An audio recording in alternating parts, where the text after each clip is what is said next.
Hello, everybody. Welcome. Yeah, I hear you just fine here. Let me just. All right, I'm gonna get the intro music going here. Just give me a second.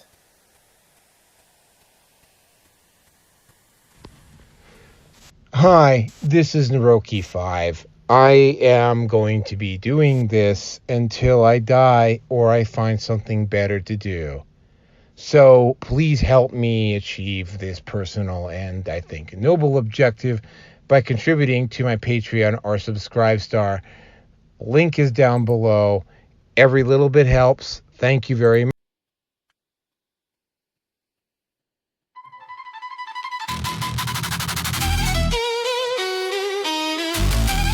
I will do this. I will do this until I die. I'm not the reassuring lie.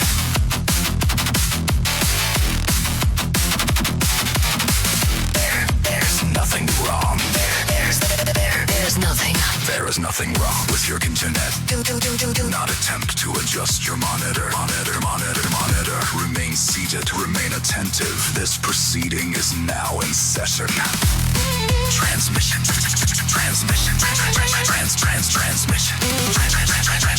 We are controlling transmission. We will control the horizontal. We will control the vertical. The record will reflect full compliance.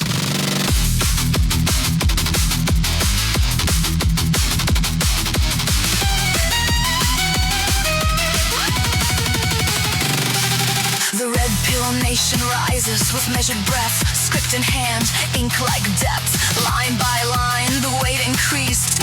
Words don't end, they multiply beneath. I will do this. Until I die. I'm not the reassuring lie. We can change the focus. We can change the focus to a soft blur, or sharpen it to crystal clarity. But clarity cuts, and the blur conceals. The blur conceals.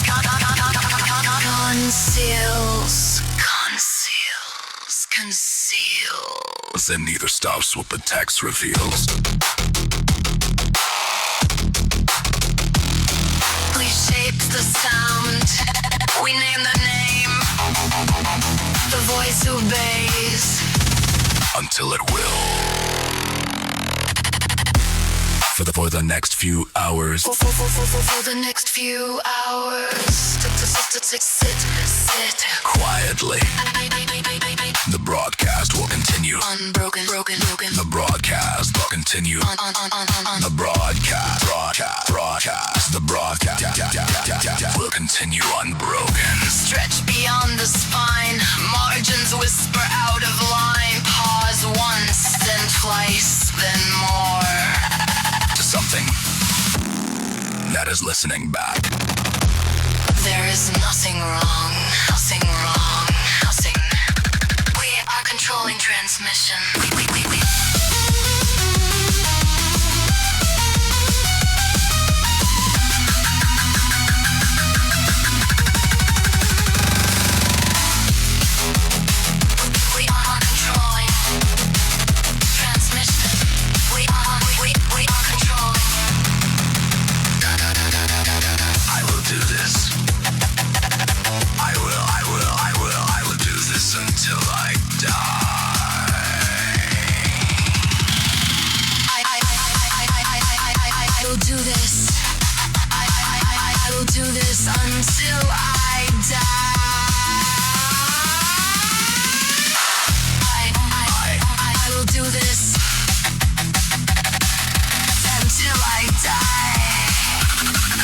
The reassuring lie.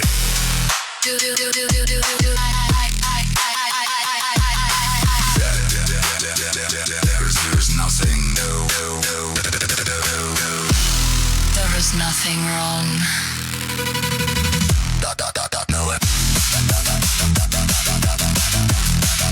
No. We are controlling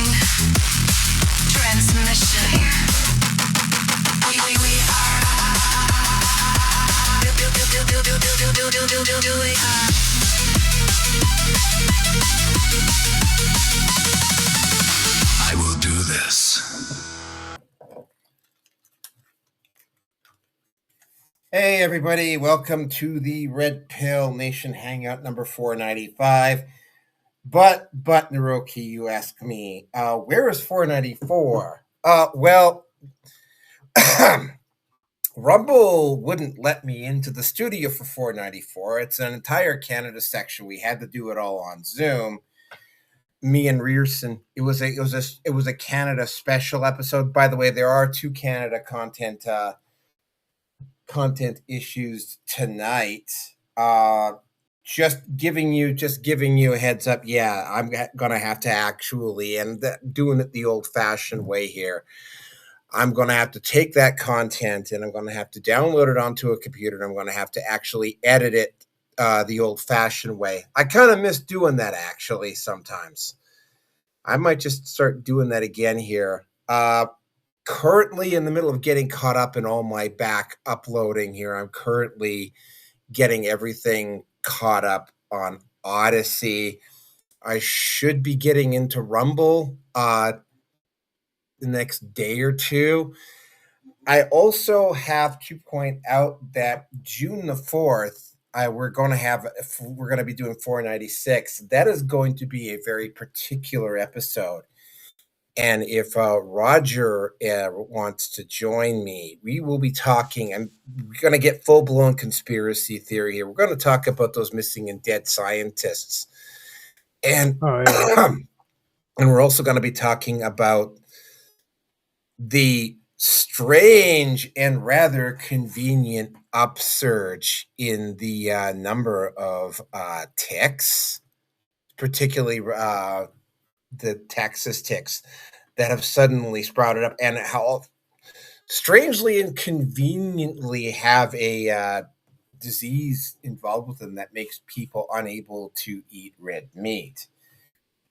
Right at a time when Bill Gates is pushing artificial meat and is buying farmland like a drunken sailor.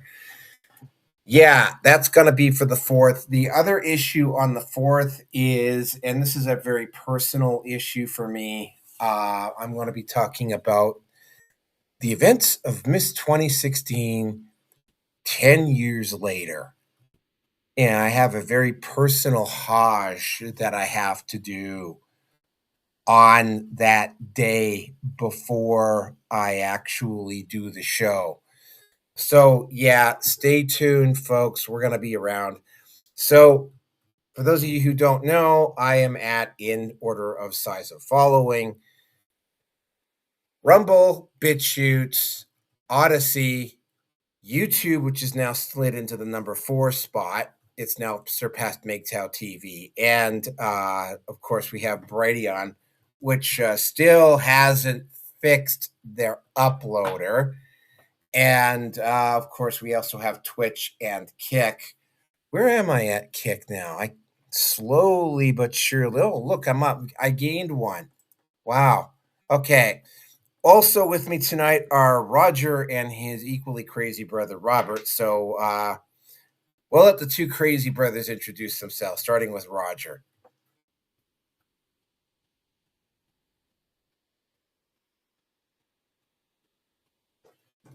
Roger.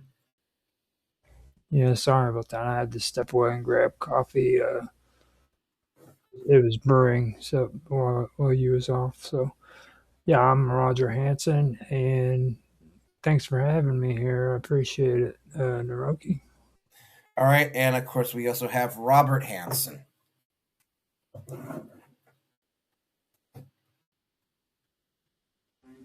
Thank you for having me on here. All right, so the topics tonight are as follows. Nicholas Jordan Wagner put into psychiatric care for questioning Canadian government narrative, or it might not be the Canadian government narrative. Topic number 2, Mandalorian and Grogu underperformed at the box office. 3, Mark Carney backs away from Bill C-63, specifically around hate speech reporting. 4, Wizards of the Coast is going full digital and online for its new game. That is a bit of a travesty, because it specifically applies to Dungeons and Dragons. Then we have topic number 5. Google is moving towards an AI-based search engine, potentially ending websites altogether or greatly reducing the traffic. And topic number 6, which is the Manosphere Section. Casey Anthony, to nobody, has been surprised, has been outed as a full-blown leftist, misandrist, and feminist. Do you two guys remember Casey Anthony? No, I don't know for sure if I remember. All right, well, I'll give you a brief rundown on her. When I'll just go to the Wikipedia. I'll just go to the Wikipedia. Yeah, she was accused of murdering her daughter way back in like 2008. Yeah, and she was found not guilty for it, but it was because the prosecution couldn't provide enough proof that she was actually guilty as charged. And also, Ashley St. Clair basically throws Elon Musk under the bus, or she attempts to. When you listen to her, she doesn't sound credible, which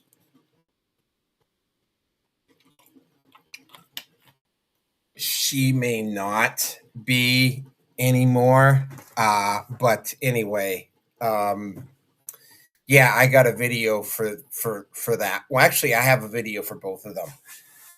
So anyway, places otherwise that I am at, I am at Facebook, Minds, Gab, MeWe, Getter, and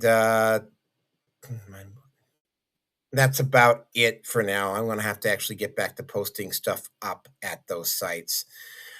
Some other site news. Things have, in about a week or so, things will have potentially softened up on the economic side. So I might, dare I say, I might finally be able to go over to Spotify and iTunes and not Rockfin, but SoundCloud and whatnot. I might actually be able to start either streaming at those sites or be able to post my post the podcast up at those places here. That might be coming in the next 2 weeks. Since I will actually have the money to finally sub to those sites. And get things going in that regard. The otherwise, there's not a whole lot else to report here. Just give me a second here. I have to get one more thing up here. All right, there we go. Found it. All right. So we will start out with topic number 1, which is Nicholas Jordan Wagner. There's actually 3 videos around this. The first video, and I'll get into a whole lot more detail about it, is he was going to drop something off at the Irish consulate in Vancouver, British Columbia. And what ended up happening is that just before he was about to drop stuff off at the Irish consulate mysteriously got a bomb scare. And because he just happened to be approaching the building with a large bag at the time, the police detained him and were actually kind of rough with him. So this video probably lasts about 3 minutes. But yeah, here we go. Walking into places and handing out flyers about this and that. They asked you not to go up and you went up. They didn't ask you not to go up. The Irish Consulate General was happy I'm just going to check what's in your backpack. Hey man, you can't do that. That's against my rights. And don't walk away. Hey, whoa. Dude, you can't do that. I haven't done anything wrong. What have I done wrong? Dude, I haven't done anything. You can't search me. That's my right. That's my right. Chill out. Listen, chill out. Well then why are you... Okay. Relax. Okay. Am I under arrest? Yes, you are. You're being detained. I'm being... Yes. I am? Yes. For what? I'll explain everything. No, Just just please tell me what I'm being detained or arrested for. Okay. They said that you might have a bomb with you. Okay? I don't have a bomb with me. Well, that's what we're checking right now. Okay? You're not Relax. allowed to. Whoa, whoa, Relax. whoa! Hey!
Alright, so I was just fucking attacked by the Vancouver police.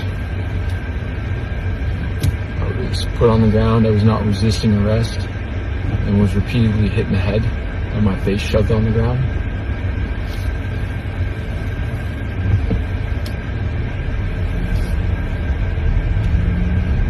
Ears swollen. Bunch of fucking cuts.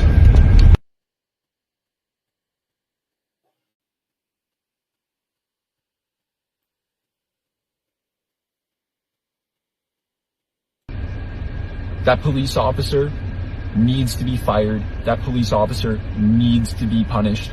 There need to be real sentences, like criminal sentences, for assaulting somebody who is not resisting arrest. Thankfully, I'm fine. I'm gonna keep going. I'm not shook. To all the other police officers who are good, I'm trying my best to defend you guys. I'm trying my best, but police officers, pieces of fucking garbage like that, are making it real hard.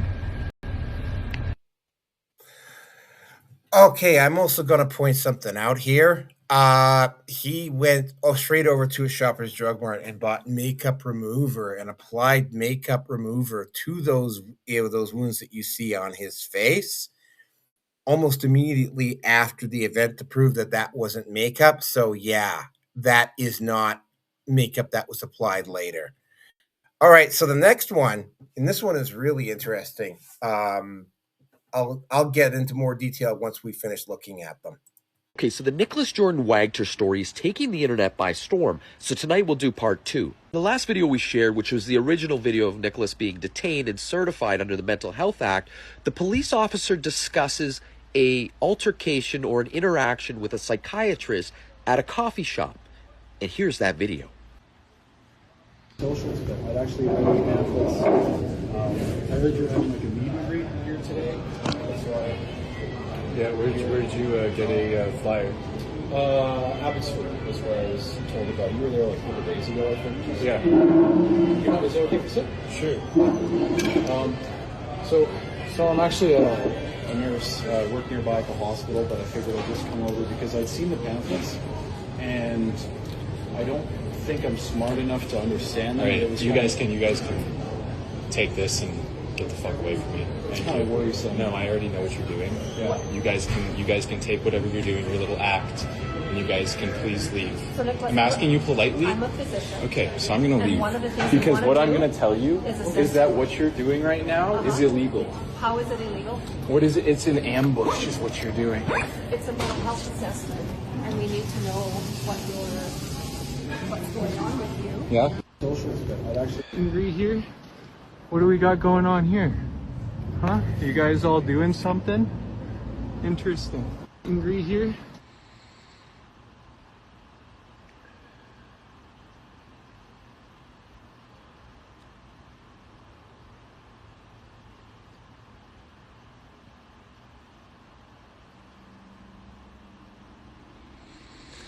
Viewers online immediately noticed earpieces, tactical-style communication devices, and even a firearm. Now the internet is completely divided over what is happening in this exact moment because it matters to this case. Some people believe it validates his concerns. Others believe that it could point to paranoia or even the mental health crisis that's being discussed. And honestly, that divide is exactly why this story has blown up on social media. Because people are watching the exact same footage and walking away with completely different opinions. To be clear, there are still major unanswered questions in this case, and none of us online know the full medical or legal picture or the background. But one thing is obvious, this story has now become much more than one viral clip.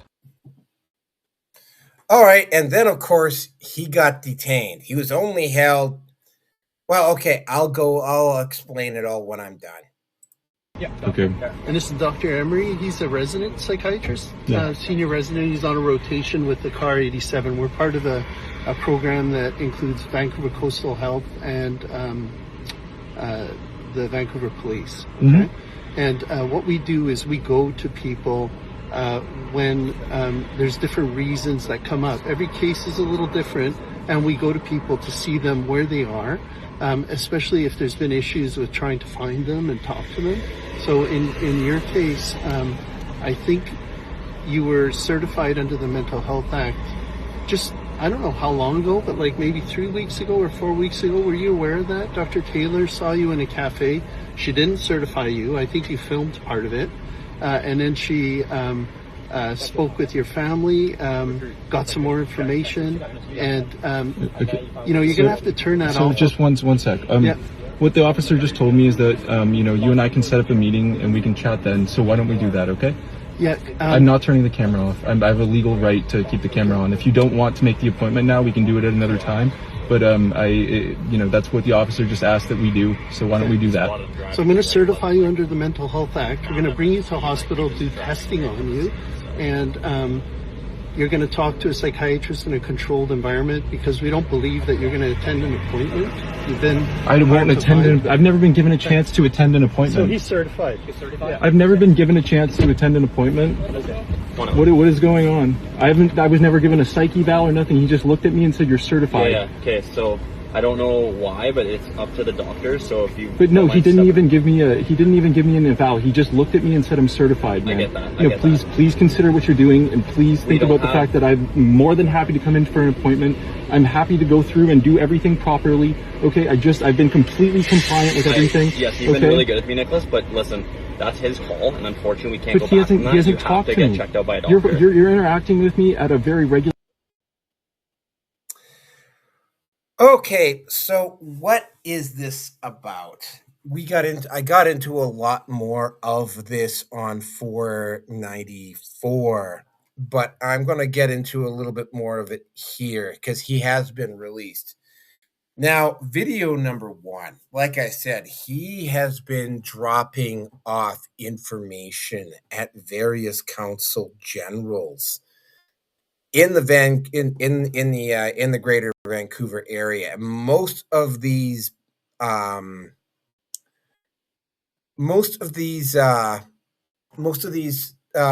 council generals, with very rare exceptions, are in the west end of Vancouver, right? Because that's basically downtown Vancouver.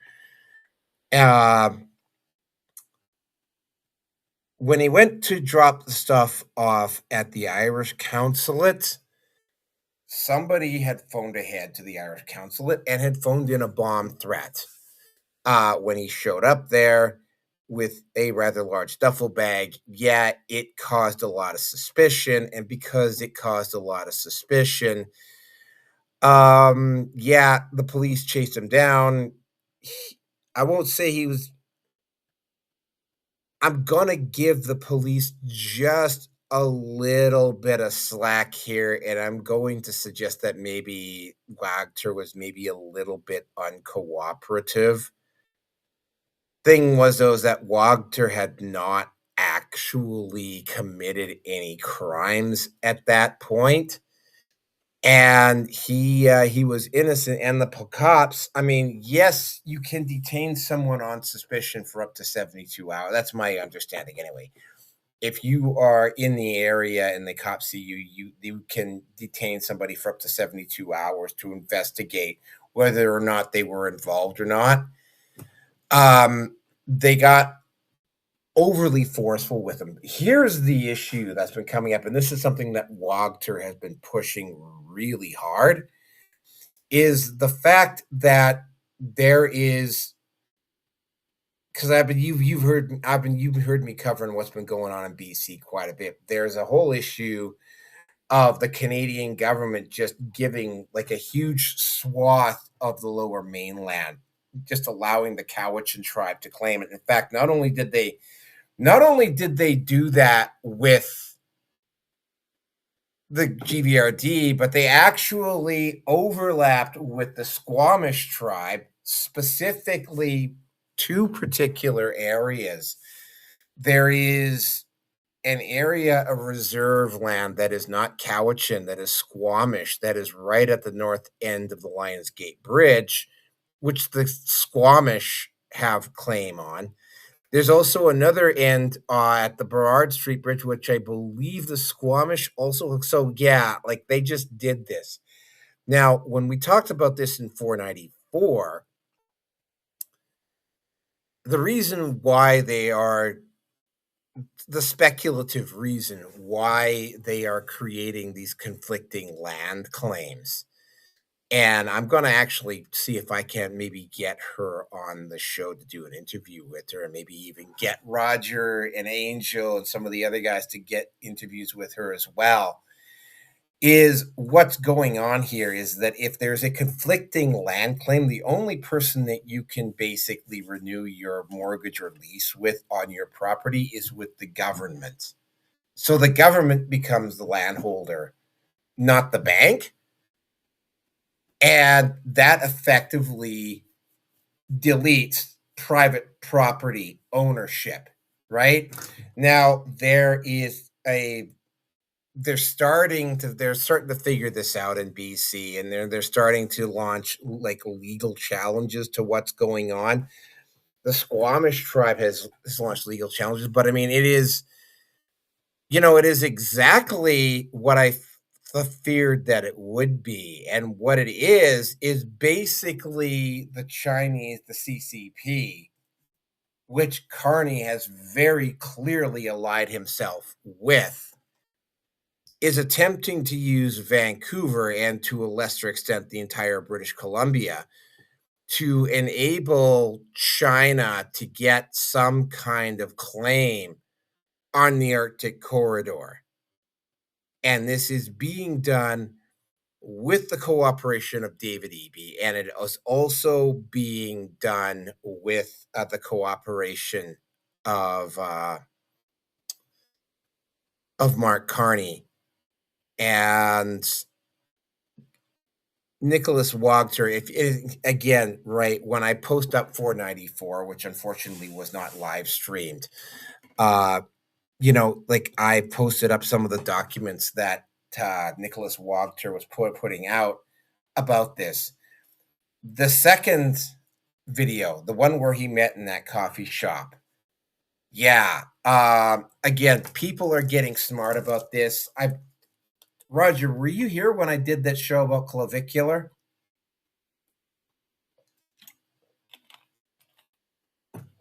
Roger? Clavicular. I don't know for sure if I ever did anything with the name clavicular. Yeah. Clavicular. Okay, all right. That would have been a joke from hell, dude, if I'd have done it. So I would have remembered that.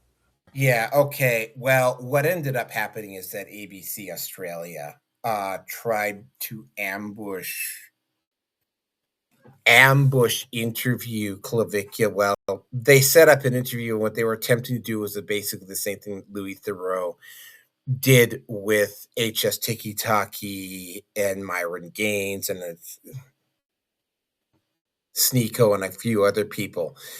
They tried to ambush him, and people are smart now, right? Like the people, at least on our side of the fence, especially the ones that are like the most front facing, have gotten fairly smart to what we call the ambush interview, or the ambush, what that, and well, again, that second video, you saw him there, and it was like these two, a psychiatric nurse and a psychiatrist, whom, by the way, after this happened, scrubbed all, and I mean all, her social media, like completely, like just scrubbed it completely. And she did an assessment on Wagner based on like like not even a 60-second interaction with him.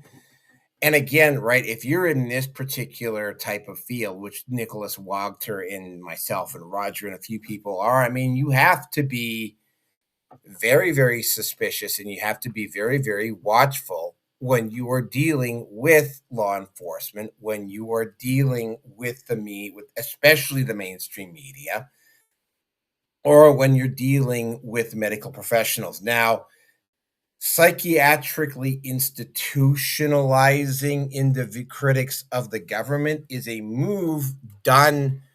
It's done by the CCP. It's kind of like that middle ground. It's also kind of what the Russians did with Andrei Sakharov back in I believe it was back in the 80s, I believe, or the 70s. I can't remember. Well, they will declare an individual to be mentally insane, and they will put them in an institution rather than throwing them in jail because they don't have enough evidence to throw them in jail. And what happened with Wagner is, again, he had enough brains when he saw the rack of lights behind him to turn his camera on and immediately start recording and live streaming it. So his arrest was completely live streamed, so everybody saw what was going on. So that Wagner could not just disappear into the system, for lack of a better term. And for a few hours, he did disappear until people started going to the police and started inquiring at all of these locations. And eventually they did find him. But I mean, this is a way that authoritarian governments will use to disappear their critics. Now, were they going to attempt to disappear Wagner? Maybe. The fact that the psychiatrist that did the eval on Wagner based her eval on a 60-second interaction with Nicholas Wagner and then proceeded to judge him. And then, of course, he got up and went over to the place next door. And there were law enforcement there with tactical gear, tactical headphones, whatnot. And like that one look on that one guy's face, that was a look of recognition that you saw on that guy's face, right? So this was an attempted ambush, and they were in the process of getting up. And again, right, oh, well, it's just a coincidence that this happened. Yeah, okay. So let's just take a look at that coincidence. He gets not arrested, but he gets detained, psychiatrically detained a few days after that event by police, and he has an ambush assessment being done, and he gets up and he leaves. And as he's leaving, there just happens to be fully equipped law enforcement at the restaurant next door. Yeah. Could that be a coincidence? Yeah, probably not much of a coincidence. Now let's get into the bigger details here. There have been rumors. First of all, there have been rumors of Chinese CCP police stations based all over Canada. By the way, those have absolutely got to fucking go. And there have been accusations of the CCP acting like another authority specifically inside the city of Vancouver. Now, again, I'm from Vancouver. Vancouver always did have a very, very high Oriental population, specifically ethnic Chinese, in Vancouver. That has always been the case. There was a huge influx of Hong Kong Chinese into Vancouver right after most of Britain gave up basically authority for Hong Kong, turned over from the British back over to the Chinese. There was a huge, and they live out in Richmond.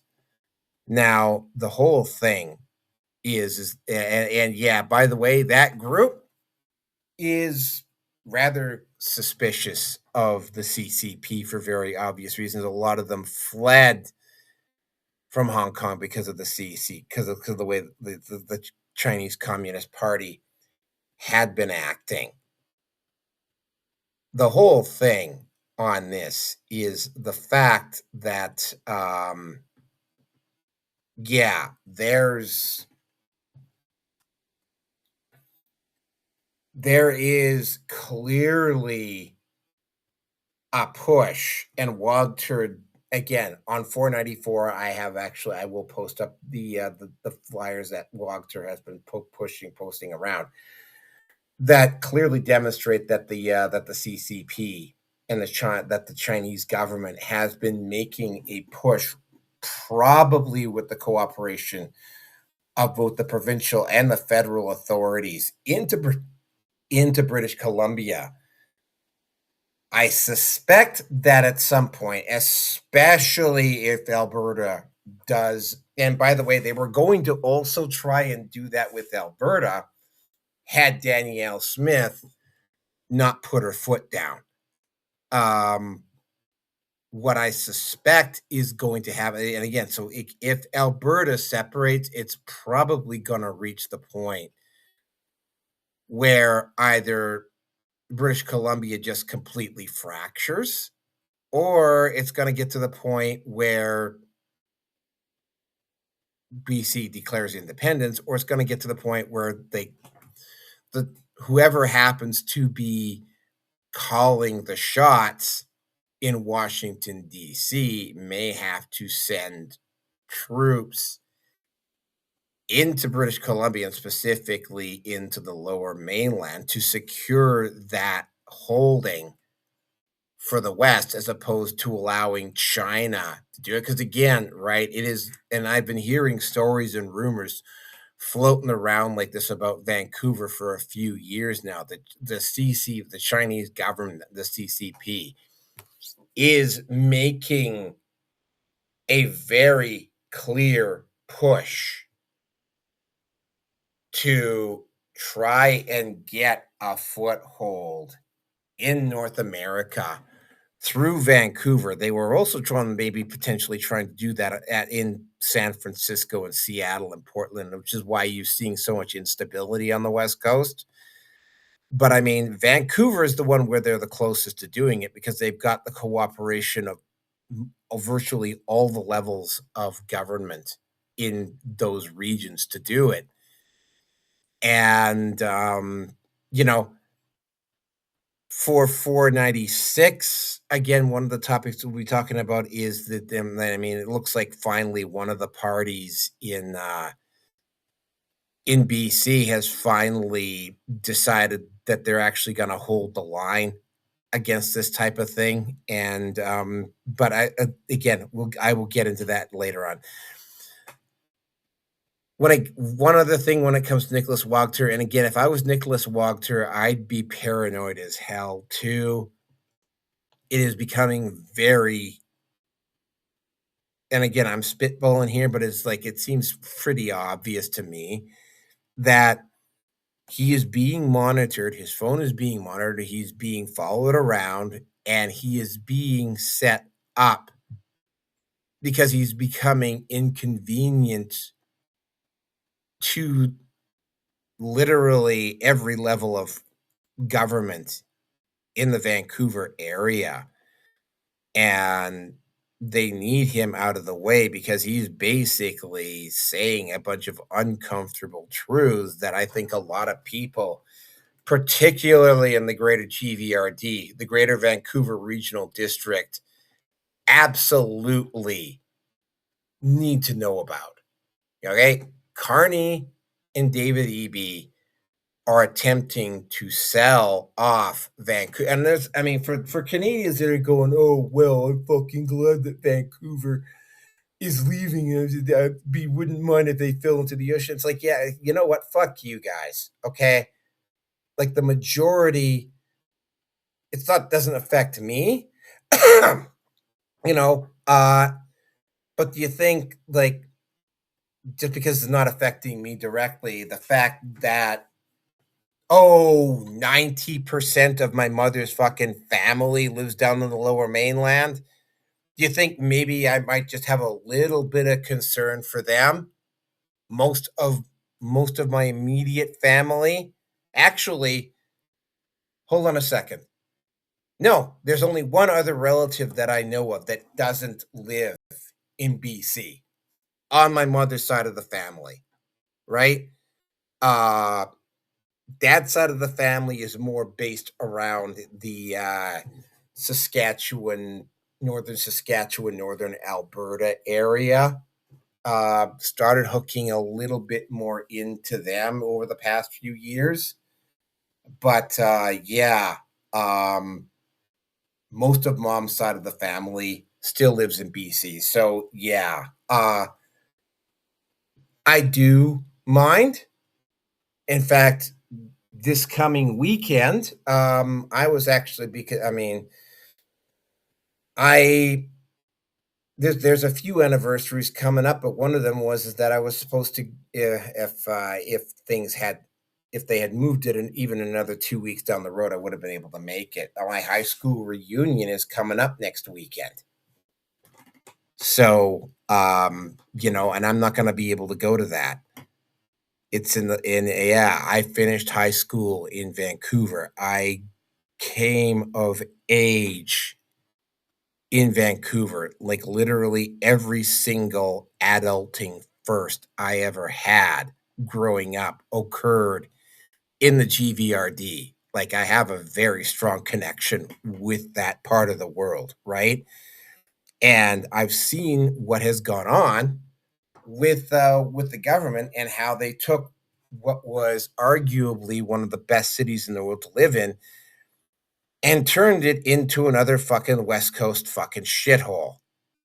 And yeah, I do mind, and I have had enough experience with Chinese, ethnic Chinese, to know. And everybody talks about how bigoted and racist the whites are. Man, you haven't seen anything till you've dealt with Chinese, right? They, in terms of being racist, they make whites look kind of tame in comparison.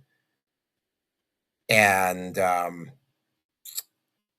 yeah, very disturbing turn. He did get released. Wagner did get released, but the fact that it even got this far, and the psychiatrist that evaluated him deleted all of her socials, and they actually did try to make an attempt to make him disappear, and had Wagner not turned on his camera and started live streaming, he might have disappeared. So with that, I am going to turn it over. I guess we're going to turn it over to Robert. So Robert, you can go.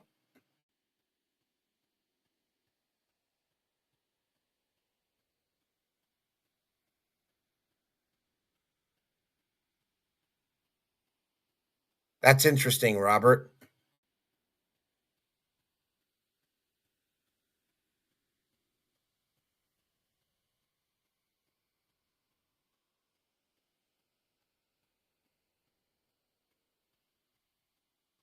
Robert. What I'm saying is that. Hold on, I think you're having some issues with your audio, Robert. Oh. Can you hear him at all, Naroki? I can hear him talking through your. I can hear him talking, but in the background of your mic.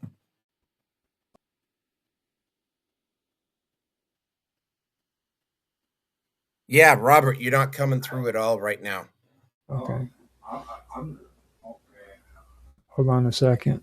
Let me go over there and I can probably get it straightened out real quick.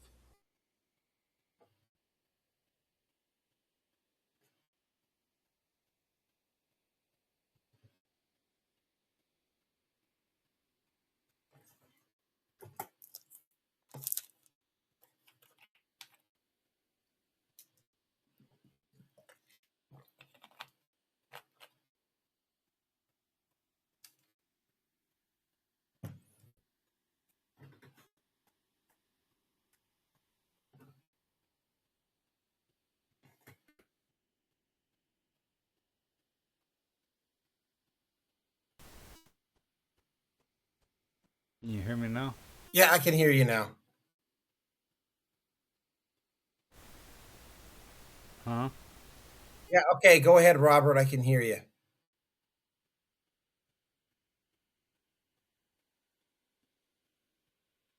Okay, now I can't hear you. Roger, is he speaking?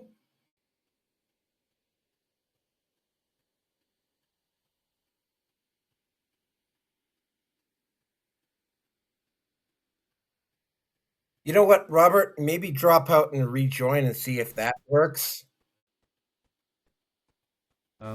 Drop out. Me, right? He was saying me drop out and then return. Okay, hold on. I can hear you now. Say something. Oh, okay, Roger, you're up.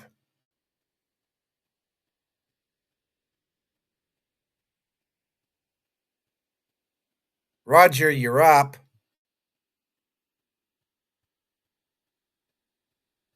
Roger, you're up.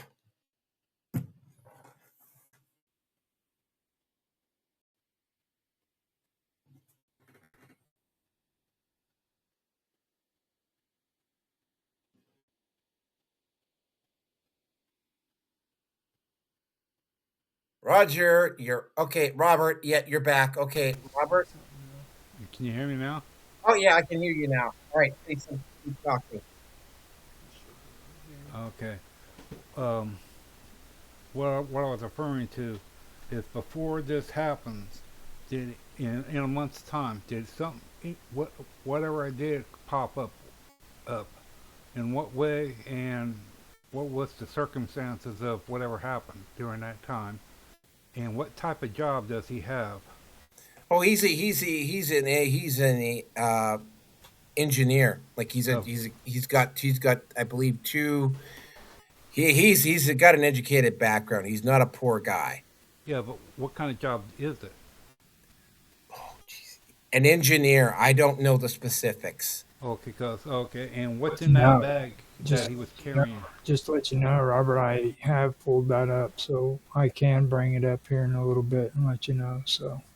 Okay, what was in the bag? Basically, flyers and paper and information. That's what was in his bag. But he had a very large bag with him and as he approached the Irish consulate, which had and, just received a bomb threat. And during this whole time, when the law enforcement came up to him, looking at him, why is it that they never brought that up, asking him to drop the bag and back away to where they can search the bag? You know, I have no idea. That's the problem. What I'm having a problem with. Okay, because look at what happened at New York when that happened. Well, they did ask to search his bag. He said on he the had video. They didn't. No. The first one, yeah, they did. The first one, yeah, they did. And they didn't explain why. They didn't explain why, though. Yeah. I mean, they didn't say something important. They had a report of illegal activity was going on, and they're checking bags because of what the report that they just got. Okay, and when the phone call came in about the bomb scare, they usually have a thing where it like a tracer or whatever, and for it to be a minute call, you would think that sounds off like a sound off. Target. What made him being a target in the process of a phone call?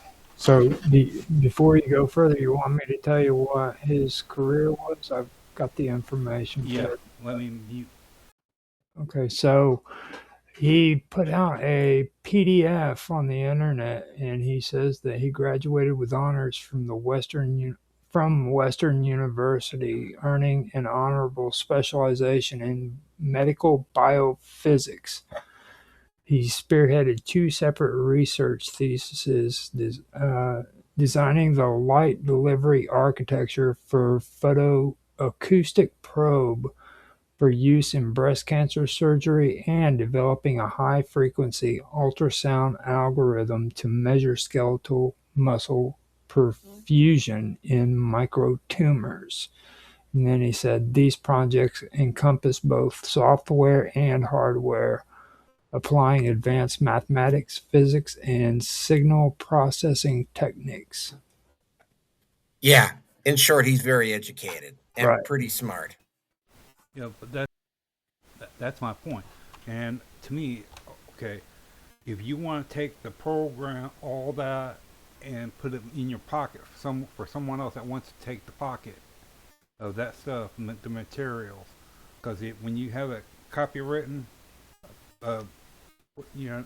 okay, and whoever manufactures the technology will be the one in control of the technology. If he's being put away mentally or in prison, who's in charge of that stuff? Okay. Well, yeah, this isn't a technology thing, though. He had flyers. He was flyers that he was distributing and information he was distributing. Yeah. To consulates, it wasn't his research. This was his. This was his information on how the CCP, the federal and provincial governments in BC were attempting to basically turn Vancouver into what's basically a Chinese or a Chinese government colony in North America. Yeah, but by doing that, by getting rid of him, okay, and creating more of a bigger problem, it just seems odd too that supposed psychiatric woman, okay, it just seems a little peculiar. She's on the spot, okay, with all the law enforcement as well too. Cause why is it that all that was there strictly for him, okay? If what made him, okay, for all that to be popping up at that point in time, it just seems a little peculiar, a little too much of all that stuff there at that point in time on that day. There's just no way. Only time when you see that much law enforcement and all that, it's where a big old sting is coming down on someone. Yeah, exactly. And there's just no way that this guy, okay, unless he did something before time, okay, and during before that month, who knows whatever he was doing, or whoever he knows did say or whatever to alert the wrong things, and for if he noticed it himself about, because here's the thing, it affects his business too. If he sells the technology, when he sells it, okay, and like what and the psychiatrist, for law enforcement to be in the thing of it, okay, how is it, like he said, he only talked to any of them for a very short time, and for the hand fight or whatever you want to call it, is not by no means grounds for a psychiatrist. Okay, there's no purpose for it. The guy did not set out of mind. He was, to me, he seemed like he was he was in the right set of mind. Because you take someone that someone will walk up with a knife and start swinging it at you. That's not in the right set of mind, because you take a knife to a gunfight. That's not smart. The person did not act in any way mentally unstable. And for law enforcement to bring that up with about the psychiatrist as well, and the CCP, the Russia or Japan or China. China, for China to be up into the middle of it, okay, with all the thing, ask yourself, what places does it show that they have had money in there, you know, things are improved for certain people, okay?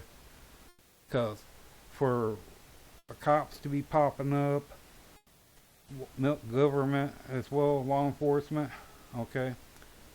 What is the other things to it, okay? Because for what everyone doesn't know is probably the same thing. Just like this woman, okay? How many years was she in the psychiatrist field? Okay. What all types of fields is she in as a psychiatrist? Okay. And for all that stuff, guns and all that, it's a little, yeah. He and like here in the U.S., we've had that problems of law enforcement pushing the issue too far. Okay. And then they pop up with the mental and highly unstable. Okay. Well, if it's not or whatever, but then you find out that it was never the case. Like what happened to that woman in Canada? I mean, from Australia getting married. Okay. Perfect example about that. Cop thought the woman had a knife and he whipped out the gun right there. The woman that was doing some cooking, the cop saw that and got and killed her. Okay. Situations like that. Okay. Same thing. It's hard to say if it follows the same route. Okay. And the cops did not, what you call it, and when all this happened at the place, what did they do about the bomb threat? Okay. To find out who called it up and who, cause for him to be getting hit and tagged by the law enforcement, there's why is it that he's the only one, and that's as far as it went, as him getting tagged by the law enforcement. They didn't do anything about the bomb scare, find out who it was or anything else, how far or what. So, I mean, exactly what are you saying, Robert? I mean, I'm saying, who's the one you're about this just bomb? repeating yourself is what you're doing. Oh. Well, who's the one that called up and about the bomb? What was the whole? Well, I mean, those are valid questions. But it's like, yeah, we're on a shoot. We have to kind of like keep things a little bit laser here. But yeah, So that's all I was referring to. Because with all that going on, there's far more than what everyone else knows of. yeah, okay, yeah. Like who called in? My speculation is that he was being followed, and that they knew he was going to go to the Irish Consul General, and they phoned in a bomb threat because they knew he was on his way. Sorry, Robert, I have to keep this moving. Roger, you're up. Roger. Oh, okay. I'm kind of trying to pull it all together on here. Now, the thing about it is what I'm reading here is they have, in order for them to do that, this has to go through his family as well. So that's another issue that I'm wondering. What happened when it comes to his family, and because I'm hearing a lot about what's being said on those videos and stuff, but you can't get around the fact that this has to be done according to the family, and they can only hold you up to 48 hours, I believe, is what I'm I think reading. it's 48 or 72, one of the two. Yeah. And exactly how long has he been in there by any Oh, chance? he's been released already. He was only held for like 2 or 3 days. The thing is that had he not live streamed his had he not live streamed what had happened to him, he could have potentially just disappeared completely. Yeah, they even said that he in one of the videos posted, it was on May the 22nd, the physician is seen entering the Vancouver school board and handing a document to an employee. And the physician is the one who was supposed to be evaluating Wagner for his evaluation, I'm guessing. And then the federal government is implementing a number of different laws according to this. And these laws are incredibly authoritarian and put children and students in the direct line of fire of federal prosecution. Oh, yeah, absolutely they do. Like all of the laws that Carney, and by the way, Justin Trudeau would have been attempting to do with the help of the NDP, would have been fully cooperative in pushing this. Carney is just basically a less abrasive. He's basically picking up right where Trudeau left off. And when I get to Bill C-63, to talk about Bill C-63, you will actually see that. Yeah, there's what Wagner is saying is absolutely true. Again, another curious little thing about the Wagner arrest is that it was not reported very much on the mainstream media. Had there not been alt media reporting on this, he would have potentially just disappeared. The only actual I guess you would say news outlet that actually put it up was AOL. The rest of it is Instagram, Facebook, stuff like that. AOL is the only one that actually made a document or wrote an article on it. That's crazy. And it was according to Wagner, he claims that a security guard at the Irish Council had called the bomb threat on him.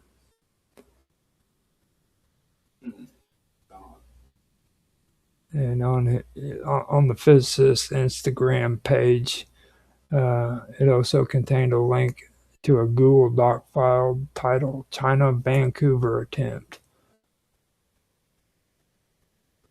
which is interesting. Yep. So he must have been doing something to piss somebody off. I do have to say that much. Whatever's going on, freaking he better pray to God and hope the hell they don't put him away forever, because this does sound pretty suspicious. Okay, that's all I got. Yep. All right. So hold on a second here. Yeah, we're gonna go into transition music, and then we're gonna get into get into the next topic. Just remember, folks, we are on a bit of a timeline here, so yeah, we need to keep things as laser as humanly possible. All right, so the first is again, it's going to be filaments. But hold on a second. No, I will bring up this one here, Six Wings Below. Yeah, you got about 5 minutes before we transition to the next topic. So yeah, we're on break.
nobody cares. Dragons in myth, watchers in stone, old gods wearing heaven's throne. They say chosen, I say scarred. Every vision hits too hard. Woe is me, I've seen too much, purified by a violent touch. Six wings above me, scales below, truth injected, forced to know. Holy words cut like knives, burned alive to stay alive. If this is one, why does it wound? Sanctified to soul.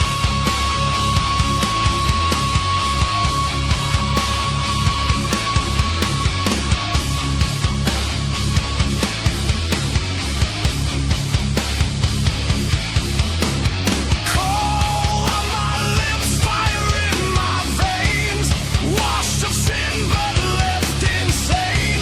If angels bite and dragons kneel, tell me what is fake or real.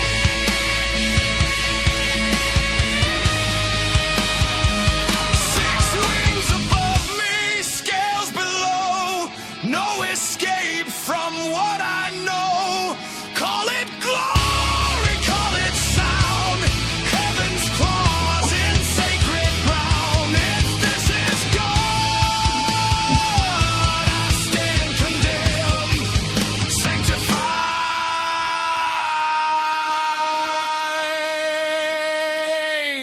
never end.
Sorry, folks, a bit of a delay there.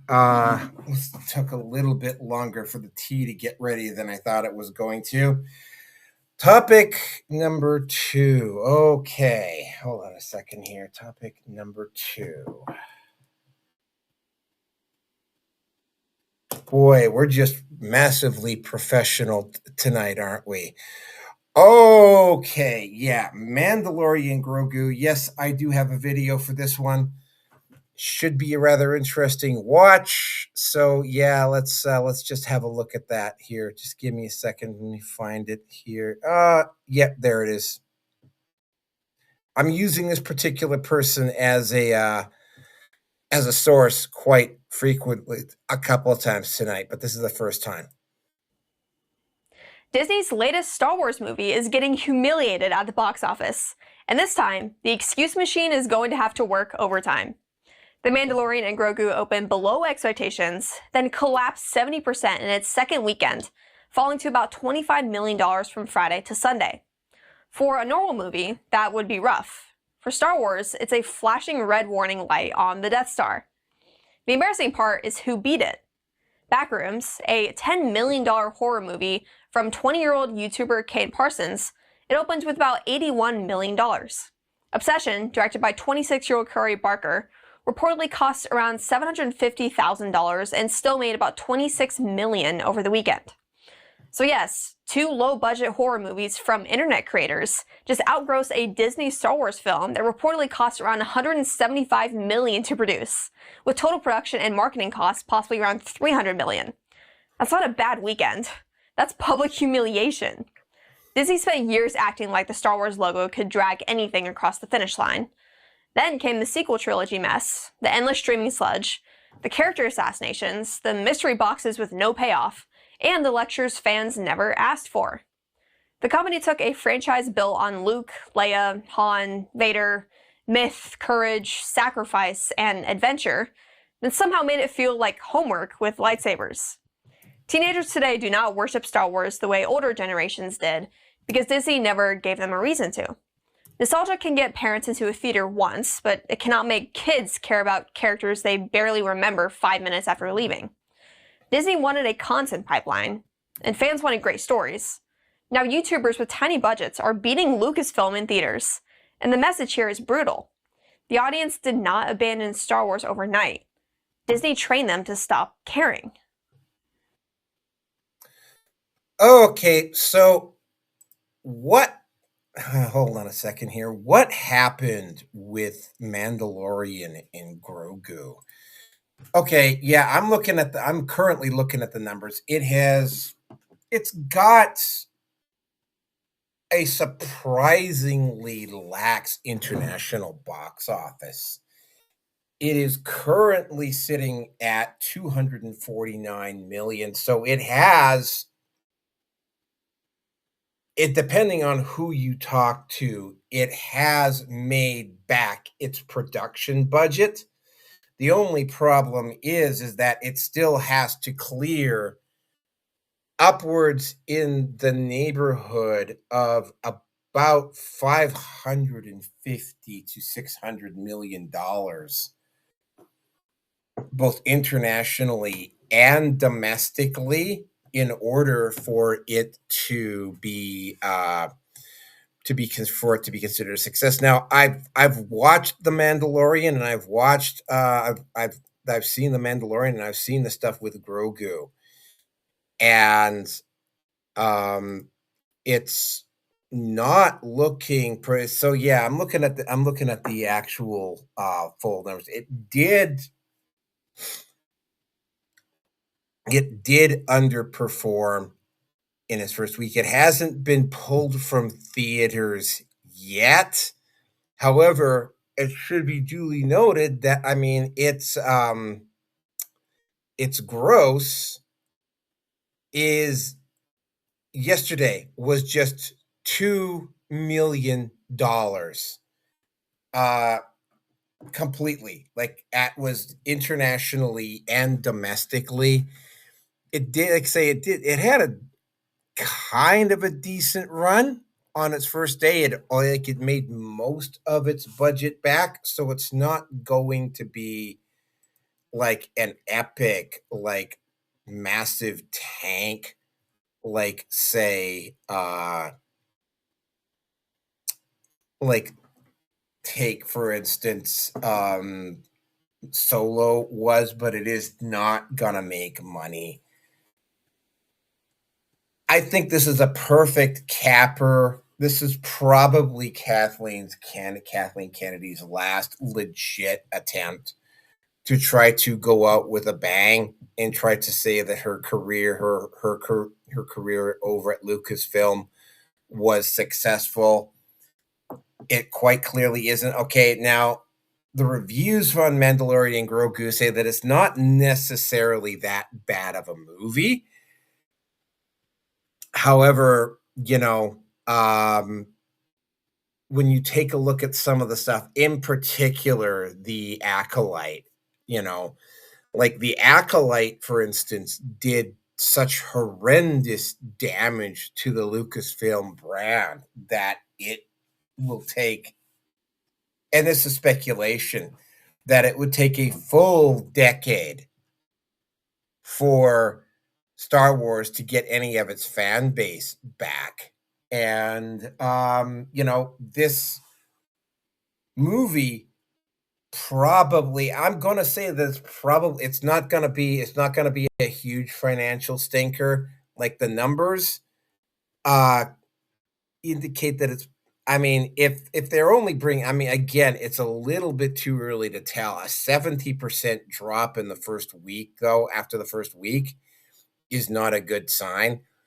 If those numbers continue on past, say, continue into next week, then The Mandalorian is going to be an absolute disaster. Now, I do plan on going to go see it at some point in the next week or so. So I'm going to be one of the few people that is going to go see, probably is going to go see it. Again, I don't know. Hold on a second. Let me just take a look at the Rotten Tomatoes. Rotten Tomatoes, Mandalorian and Grogu. Let me just take a look at that. Hold on a second here.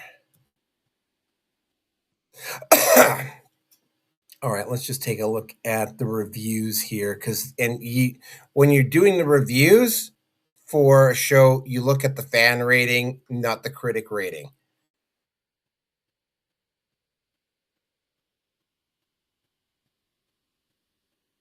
Okay, let me just take a look at this. It is no, it's good. It's not. It doesn't have that bad of a rating. So the show is based on the popcorn meter. It's not. It doesn't have a bad rating. So the show might not necessarily be all that bad. And I'm saying that with my fingers up because, unfortunately, Rotten Tomatoes has had a habit in the past of what you'd say massaging their numbers. I think probably a better look at something, you probably might want to go to something like, say, Metacritic, which I'm actually doing right now. All right, let me take a look at what The Mandalorian and Grogu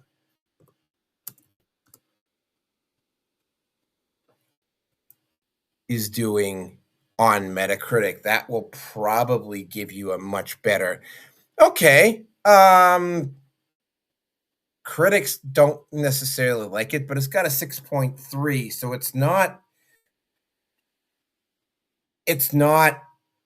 bad, but it's not good either. It's not the smash it out of the park hit, though, that Lucasfilm required for it to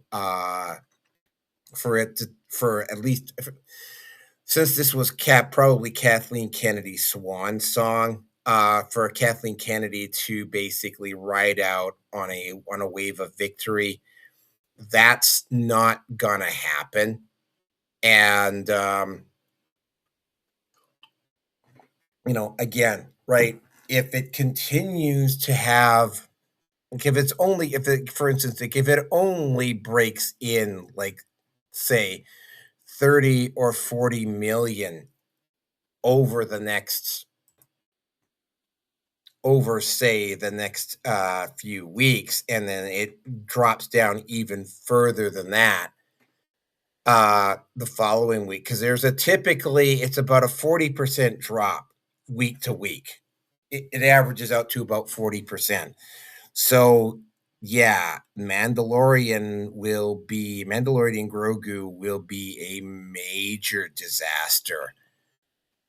As in even worse than Solo was. Again, and I have to point this out, Solo was not a bad movie either, although it definitely had a few woke moments in it that probably should have been left out. My gut feeling on Mandalorian on this with this is that, I mean, it's probably Disney is gonna have to make some very, very hard choices here when it comes to The Mandalorian and when it comes to Lucasfilm, because unlike for instance, what happened with because the MCU has kind of been able to turn things around a little bit. But I mean, and Pixar has definitely been able.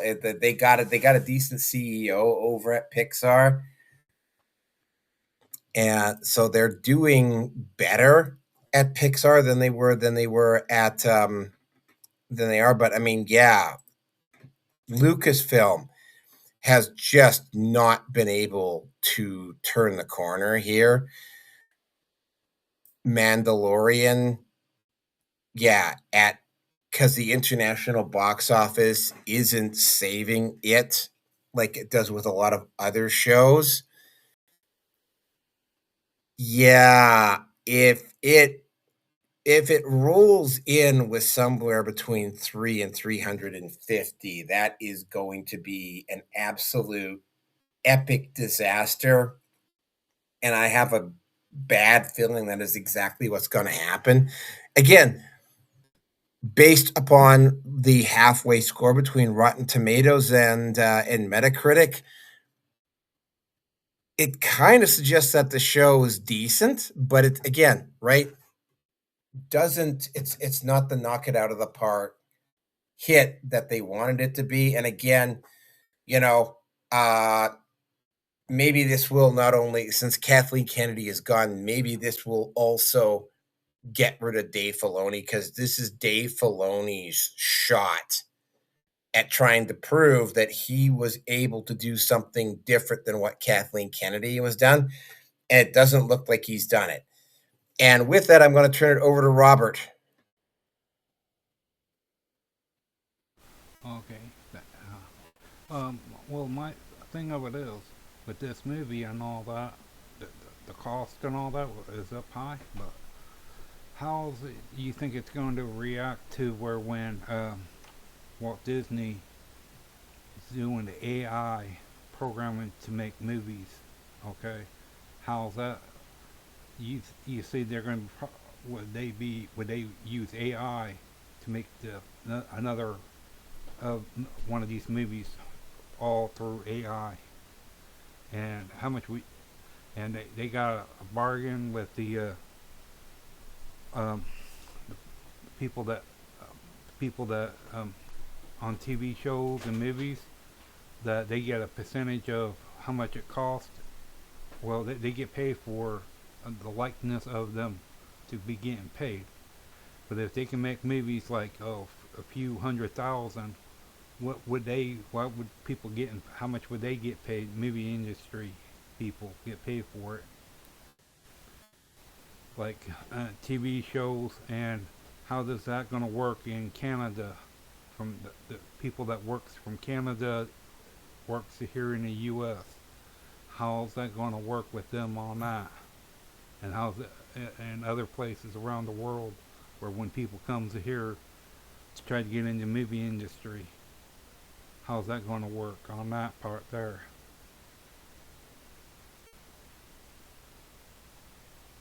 Interesting. Well, first of all, Canada is considered the domestic box office, but continue. Shows and all that.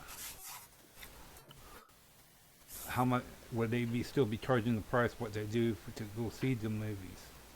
Okay, like when it costs you $20 to go in to see the movie, if they're going to buy the AI making movies through AI, would that be lowering the price of ticket sales or what? Would you say? Okay, I'm done. Okay, Roger. Well, I mean, from what I've taken from the whole thing when it comes to the movie is, I mean, I'm hearing a lot of the critics basically kiss ass is all I'm saying. It's just a lot of them are trying to say that the audiences are just ignoring the pacing complaints and shit, and that they appreciate the heavy use of animatronics. But the truth is like if you go on the internet and you start scrolling down at the comments and shit when they start putting the video trailers out, you'll get more of an idea of what's going on. Like it's a really big letdown to a lot of the fans because all they're saying over and over again is this seems like they're just like stitching together freaking bits and pieces of the episodes from the TV series to make a freaking movie out of it. You know what I mean? And it's just uh, they do admit that the graphics and everything are all right and stuff, but that's it.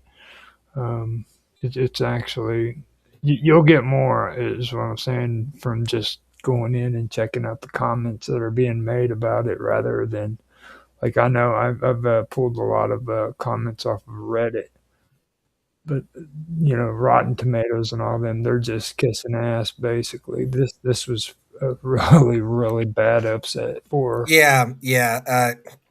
The rating for Rotten Tomatoes, like I said, Rotten Tomatoes has been noted for massaging their numbers. That's why you always look at the numbers for Metacritic, which is a lot more honest. The numbers on Metacritic have it at about a 6.3, whereas the numbers at Rotten Tomatoes have it at 88%, which is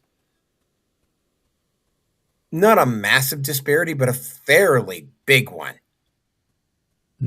It's pretty bad, and like even if you average it out, it comes out to be an okay movie. But again, right, like you're saying, the reviews ahead of time were not particularly flattering for the Mandalorian and Grogu. Well, I mean, everybody likes the idea of seeing Yoda jumping around and doing a lot of cool stuff. You know what I mean? Because he actually was one of the strongest, more powerful freaking of the Jedi. But whenever you come up with some crazy shit like at what point in the history of Star Wars did freaking those two ever get paired up? It never happened. They just did that just for freaking viewing. You know what I mean? Put a movie together and come up with something that the audience will run to and stuff. I just, me personally, I wouldn't waste my money on it, to be honest with you. I mean, and I'm a Boba Fett fan from hell, dude. You know what I mean? And I know this is supposed to be actually Boba Fett's dad, I believe. But I'm not going to buy into that crap. Like, there was never anything ever mentioned that Yoda and Boba Fett's dad was ever intertwined with one another whatsoever. Even in episode, I think it was 6 or 7, whenever they used his genetics to make the clones. There was no connection between Yoda and Boba Fett's dad, so that's just crazy. At least I believe that's who it was. It was Boba Fett's dad. That's all I got to say. Yeah. So I mean, it's again, right? It's not looking good. Maybe this will finally get Disney to either sell it off or bring somebody in to Lucasfilm to help turn the franchise around. Because they either do that, or what's gonna happen is that somebody else is going to step in and is going to just it is going to there's going to be another sci-fi world that is going to eventually step in and fill the gap, right? Yeah. And Disney is going to be out a whole shit ton of money.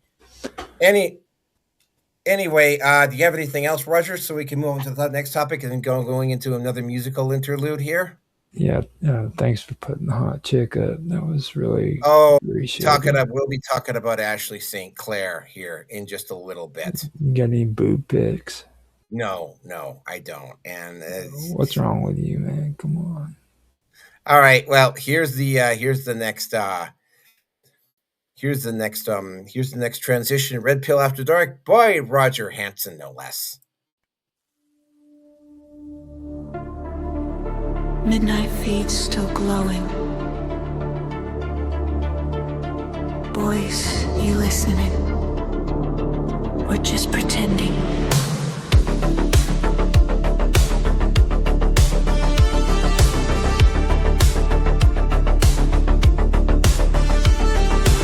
Petitions rising in the frozen west. Cold fire under Alberta's chest. Maps don't move, but the people do. Power hums when the silence breaks through. Minneapolis burning around the edges. Not the players, just the ones near the ledges. Warnings whisper through polished teeth.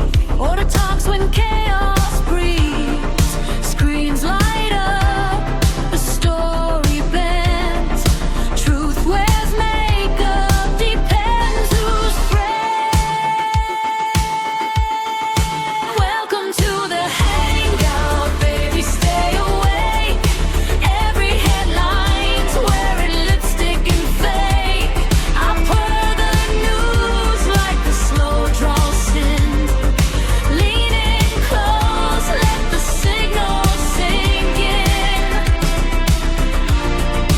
Red Pill Nation after dawn. I don't scream, I leave a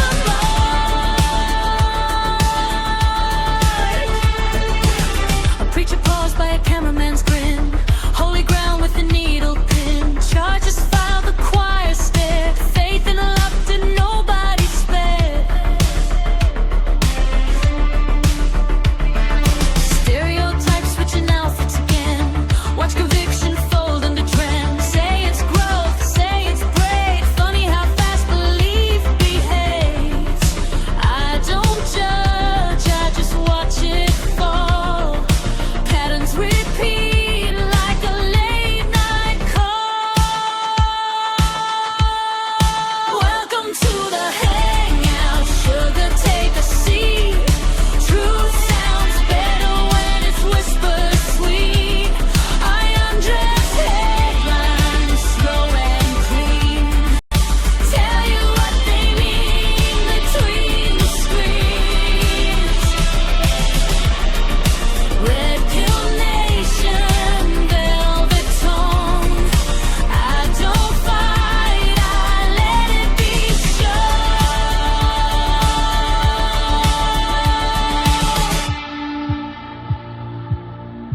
A game character wakes up wrong.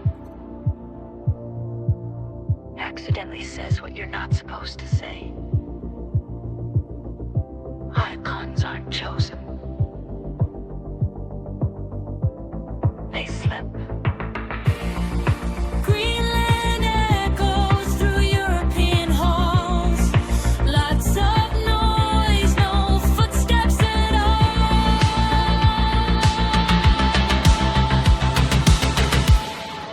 Welcome to the hangout, boys behave. I don't sell noise, I'll sell the wave. Watch the world through a smoky lens. No heroes here, just how it ends. Red Pill Nation, lights down low. I don't tell you what to think, I let you know. Same time next episode. Don't forget who read it to you.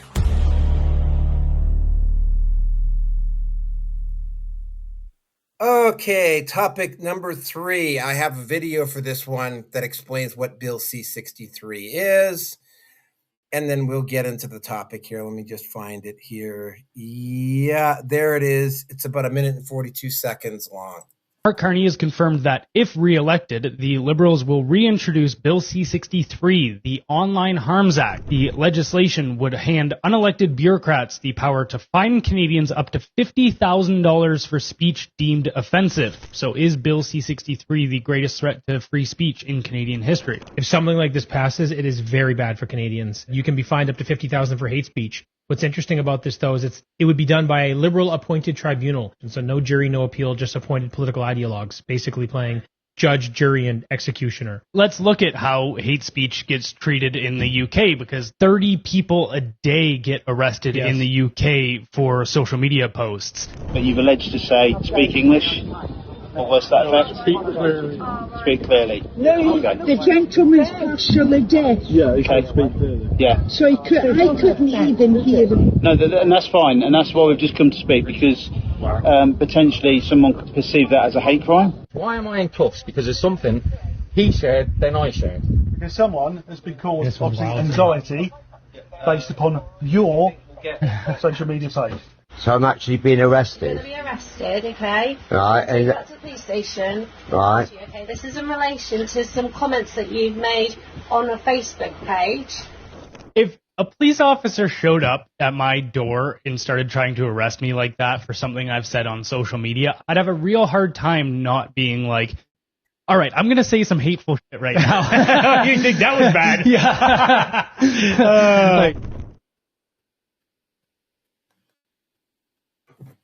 Okay, so what is going on here? So what is going on with Bill C-63? By the way, Carney, they kind of quietly stepped away from Bill C-63, at least initially anyway. Carney initially stepped away from Bill C-63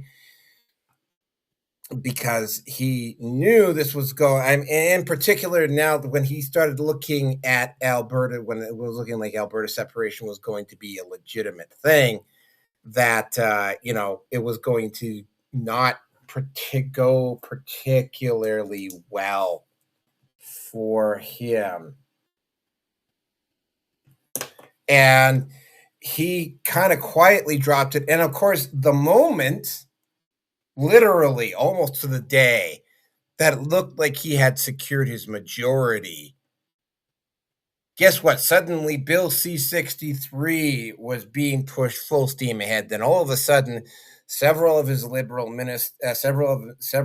liberal MPs decided that they were going to either resign or become independents, and suddenly Mark Carney lost his majority. And just like that, suddenly Carney is backing away from Bill C-63, and specifically backing away from the section in Bill C-63 that kind of very, very loose. It's very similar to the law in Britain. It would have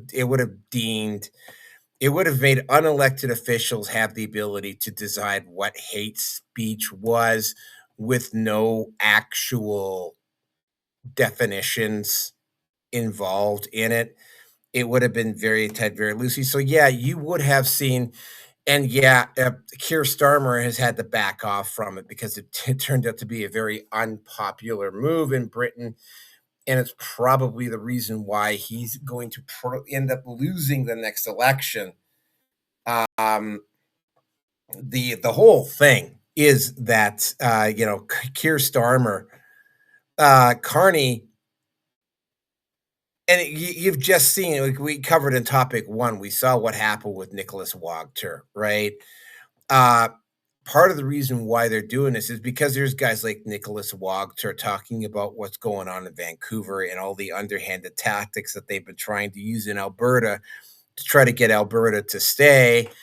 And, the overlapping land claims and, the corruption. And by the way, at this point, I'm fairly safe to say that Carney is probably even more corrupt than Trudeau was, especially in regards to the company that he used to work for.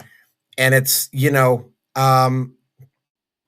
of a sudden, the liberal government is suddenly, oh yeah, that section about hate speech in section 2. Yeah, we're just gonna we're gonna talk about that now.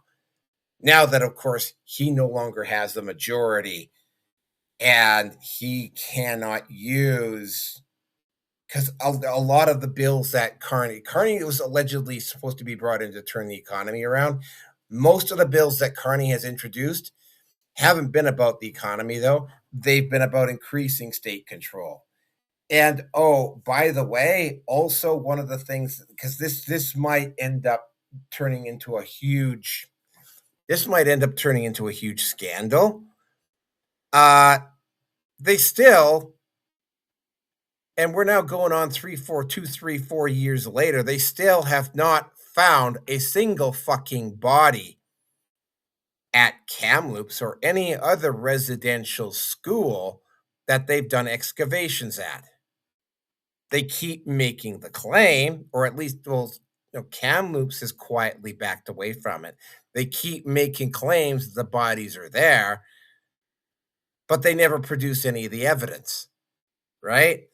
And yeah, okay, there's lots of places in Canada to hide a body, but I mean, I will bring this up as an example. The Highway of Tears that runs in northern BC between McBride and Prince Rupert. Even there, they've been able to find bodies, and there's lots of places along the Yellowhead to hide bodies, and they still have been able to find bodies, right?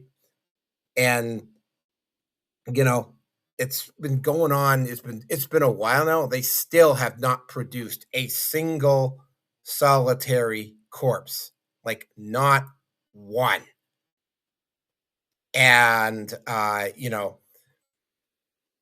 they can't. And when you point this out to them, they will scream Nazi. They will scream this. They will scream that. They will do anything other than address the point, which comes as absolutely no surprise to anybody. But yeah, getting back to this, it's like, yeah, they were one of the reasons why they brought that in is because people were questioning the residential school narrative, and they specifically wanted to bring this in to blunt criticism about the residential school narrative. Oh, and as an aside, and I might add this in on the next show, I'm not sure, California has literally brought, it's not going to hold up to a legal challenge, but this is an example of what you're dealing with everywhere in the West right now. Nick Shirley, as we all know, blew the roof off some of the corruption that was going on in the LA area with the charities and whatnot. Rather than do something about it, the House in California, in Sacramento, passed a law that made doing something like what Nick Shirley had done in California, they made that against the law. And to give you an idea of how corrupt California has gotten, it was the wife of the California Attorney General that brought the law forward. Yeah, I wish I was making that up, but I'm not. And with that, I'm going to turn it over to Robert. Okay, thank you.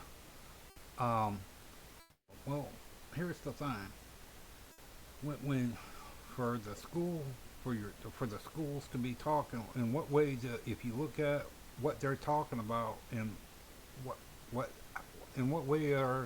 the progress of what they're talking about, and how is it going to benefit them? When you look at the programs, what they're talking about, and the way they got it all lined up, in some way or another, how is it going to benefit them as well in the whole process of it? Because it seems, and like in California, that don't really surprise, because they're known for things, and for anyone to know that politics, for them to be bringing that up to where against people, that really does show how much underhanded things that does happen in politics when they want to cover it up to manipulate the situation for what it is. And I forget the other parts of what you were talking about. Can you tell me what it is, the other things?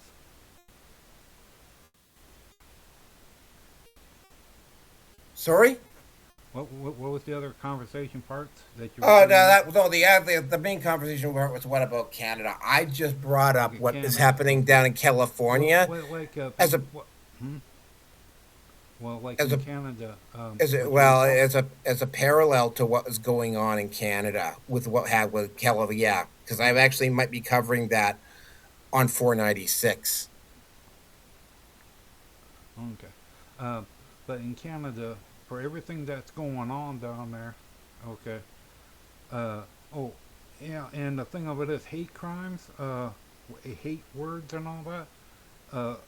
The UN went after, forget where, well, you can look it up. They're going after the guy for what they consider hate words. He's more or less, for what he says, is evoking for hate crimes, what he talks about. So, who are they to talk to about?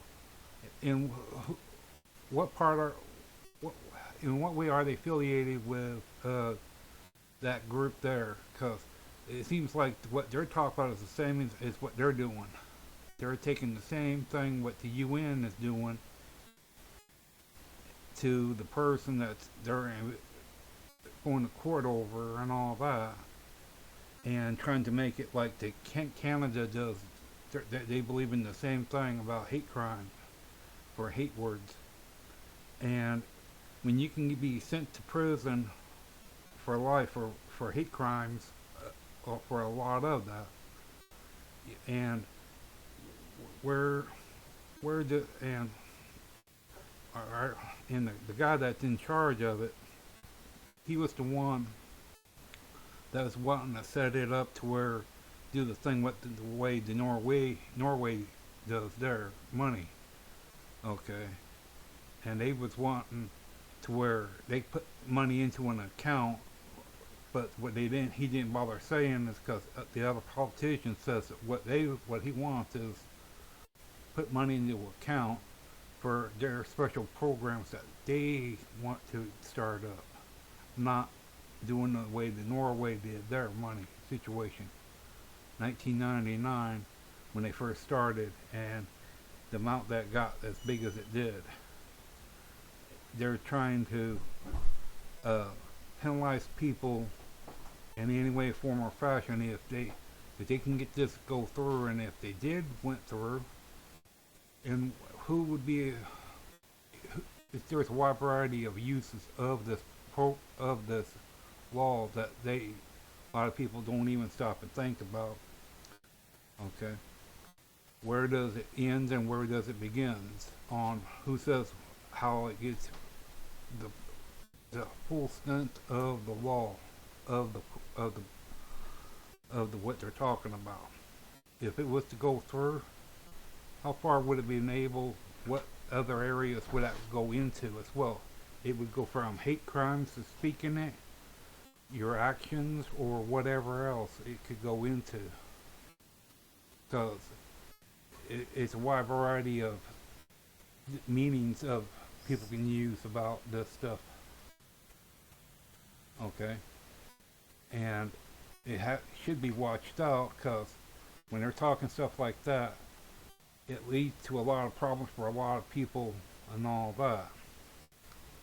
And what you write down on your Facebook account, that's breaking Privacy Act right there, because for law enforcement to go to your home and say they're arresting you because of what you put down on your Facebook account, that's Privacy Act there. How is it that they're able to know what you put down on your Facebook or on any website?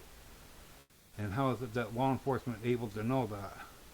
How are they getting warrants to go to Facebook and to look at your accounts? What's on your what's on there? Well, there's another bill that would have given the Canadian government. They literally wanted social media to provide back doors into their site so that they could do that, and most of them said no. Yeah, there's a whole series of bills tied together, but this is the one which would have given basically unelected authorities in Canada that basically do the same thing in Canada that they've been doing in Britain for the past couple of years, which is arrest people on vague accusations of hate speech. And Britain was doing it so much at one point that they had more arrests than the next 3, 4 nations underneath them. And oh, yeah, the other 3 or 4 nations that were directly behind them were all brutal authoritarian regimes. Okay, and would they react to like if gypsies was in an area, okay, and if anything arises from gypsies, okay, they get hit, attacked, or words being said about the gypsies, how would they respond to that then if that law was to went into effect? Considering that countries, the way they feel about gypsies, businesses, and all that, how would they consider that? How would that law protect gypsies? I don't know. There's not a lot of gypsies in Canada, so I mean, it's just the idea that if they want to talk like that, and when people when they get looked upon, treated upon in a whole different way, okay, you don't have to actually say something to make to pass your word across. How you turn your back on someone, or just by saying or however, but they should be making sure that law, if that law ever did go through, it fits to all brands of different types of people, the way they look, and how the religion and all that, not in the way that they think. And when they can get sent to when you can get sent to prison for quite a few years over it, that by a bunch of people that ain't much, probably don't have that much good record about themselves. Okay, that's it. All right, Robert, you're up. Sorry, Roger, you're up.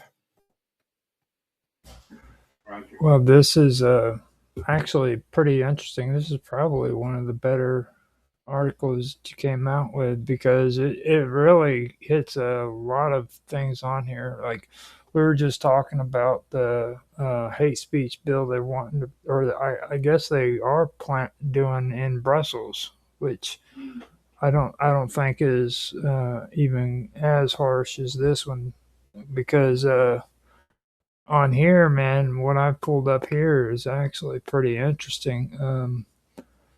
They have the criminal code on here. If it introduces harsher sentences for hate propaganda, including up to a life imprisonment for advocating genocide, and allows judges to hand down life sentences for any federal offense found to be motivated by hatred. It also creates a new peace bond, allowing people to request restrictions on individuals they fear may commit hate crimes. And then they have a new regulatory framework that they're putting in place where the bill will create a new digital safety commission to enforce platform compliance.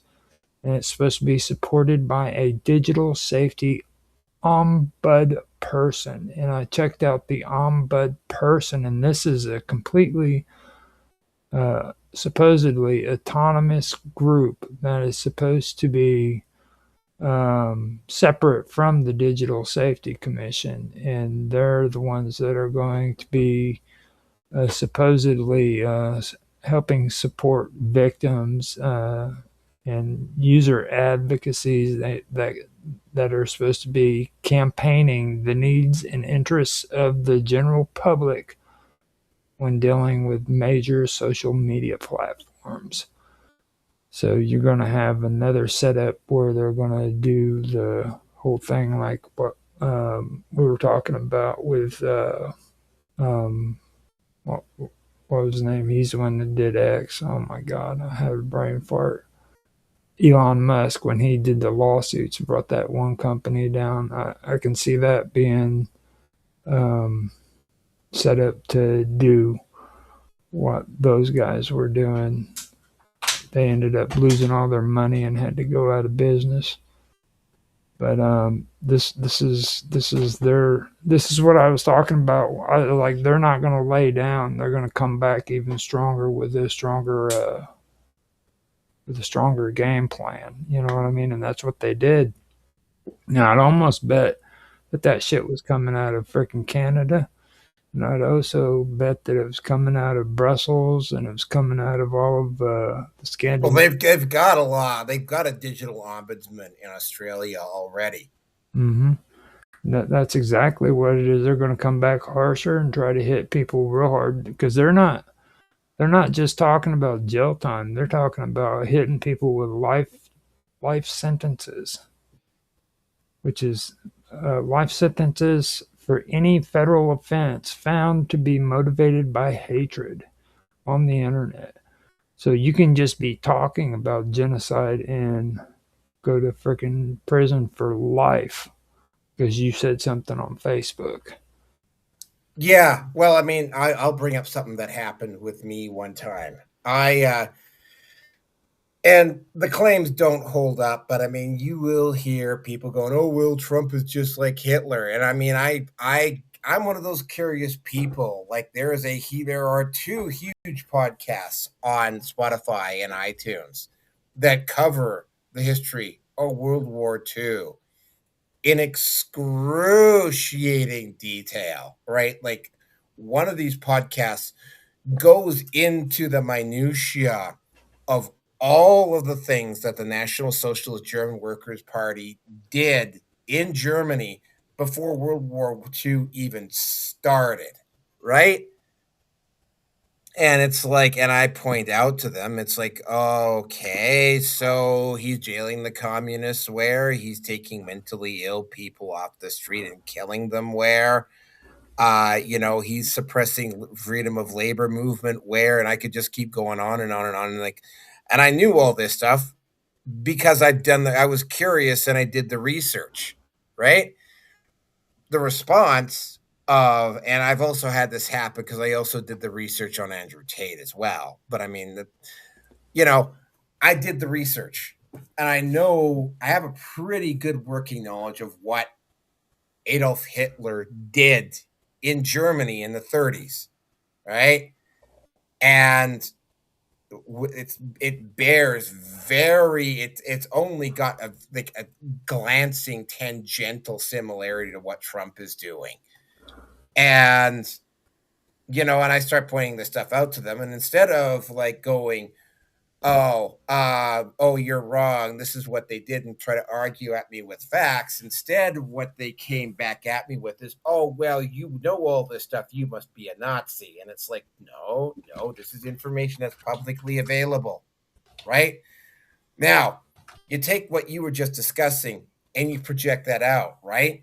Even somebody who knows about what actually happened in Germany during the 30s, some idiot like this can decide that I'm advocating for Nazism or advocating for genocide because I know exactly how he went about doing it, right? Like, for instance, one of the back in the mid 70s, Albert Speer tried to pass himself off as kind of like an innocent third party when he was in Germany, when he was in Hitler's cabinet. And it wasn't until somebody actually went in and reviewed the Wannsee conference records and showed that he was clearly there and participating that, that whole narrative died, right? Now, I know this because I looked, right? Does that somehow make me a Nazi, right? We were also talking, you weren't on that show. Me and V were talking about the Nazi Civil War, talking about the Spanish Civil War. Now, Spain, Franco was very sympathetic to the Nazis. The only problem with Spain is that Spain had pretty much worn itself out during the Civil War and didn't have any military forces to spare. So it decided to sit out the war. But I mean, had Spain not had such a long drawn out civil war, Franco probably would have sided with Mussolini and Hitler. And there was this one idiot on Kick who was like saying, and I was like pointing this out, and like this guy started screaming at me, you're a fucking Nazi. You and Hitler would have had a lot to talk about. And it's like, well, knowing about what Franco was like makes me a Nazi. How? But again, right? That's what we're talking about here. Like, even having actual facts about something and presenting those facts, some interested third party could report you for those facts, and I could be sent to jail, right? And I would have to go through the legal system in order to clear my name. This is weaponization. This is something that they talk about in the Manosphere quite a bit. They talk about weaponization of policy, right? Or processes. In the Manosphere, they call that process as punishment.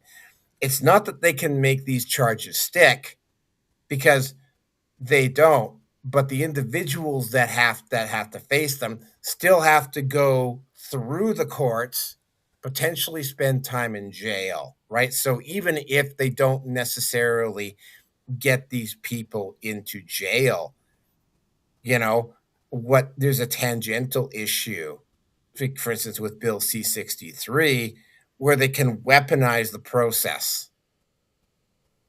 Yeah, I understand what I'm talking about, Roger. Yeah, I do. I'm unmuted. Yep. Okay, So I want to make sure. Anyway, Roger, do you have anything else to say? Well, when it comes to Trump and everything, like I think it's more with him. It's the rhetoric. He's actually said a lot of things that are scaring people right now. Like and you hear things like him talking about the American first thing. I think that's really what scares people, because Germany had the Deutschland über alles thing, which was the Germany above all slogan. You know what I mean? And he also criticized a lot of the immigrants and stuff like that whenever it came at first, before World War II. And I think that's really a part of the bigger thing with what Trump's doing. Trump is a scapegoater. He's scapegoating, and he's using border patrol and stuff like that. And that's what early Nazi policies did when they were blaming the minorities and immigrants for their economic ruin and their cultural decline and all of that shit. So it kind of opens up a breeding ground for a lot of hatred,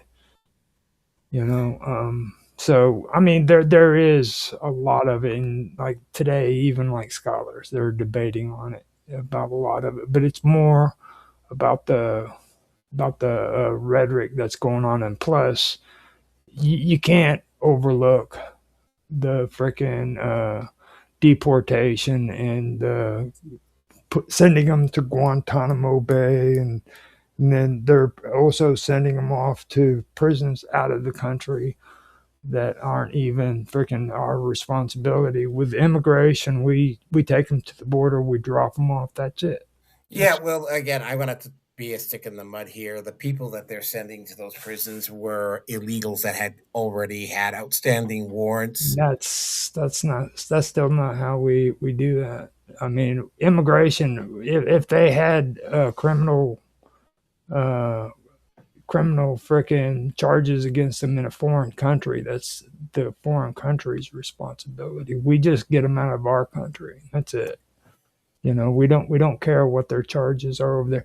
How many Cuban criminals did we keep in the United States when Castro freaking put them on boats and sent them to Florida? Okay. That's how immigration works. And then they were actually vetted in camps, and if they freaking felt that they were like maybe considered a political prisoner, then they kept them here in the United States, and if they were criminals and they were found out, they were sent back.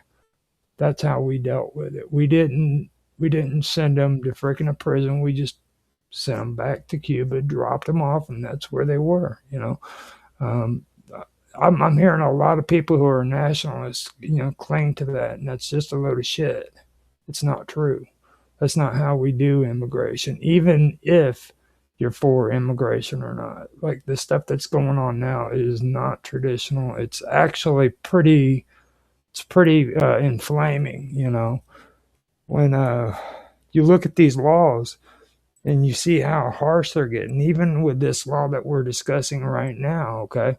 It's harsh because there's a lot of crazy shit going on right now. We just watched a freaking video where Tommy Robinson was giving freaking speeches to people in England about freaking politics, okay? This guy is known to be freaking a racist white supremacist. He was actually in organizations in England, and he openly admitted that he was a freaking white supremacist.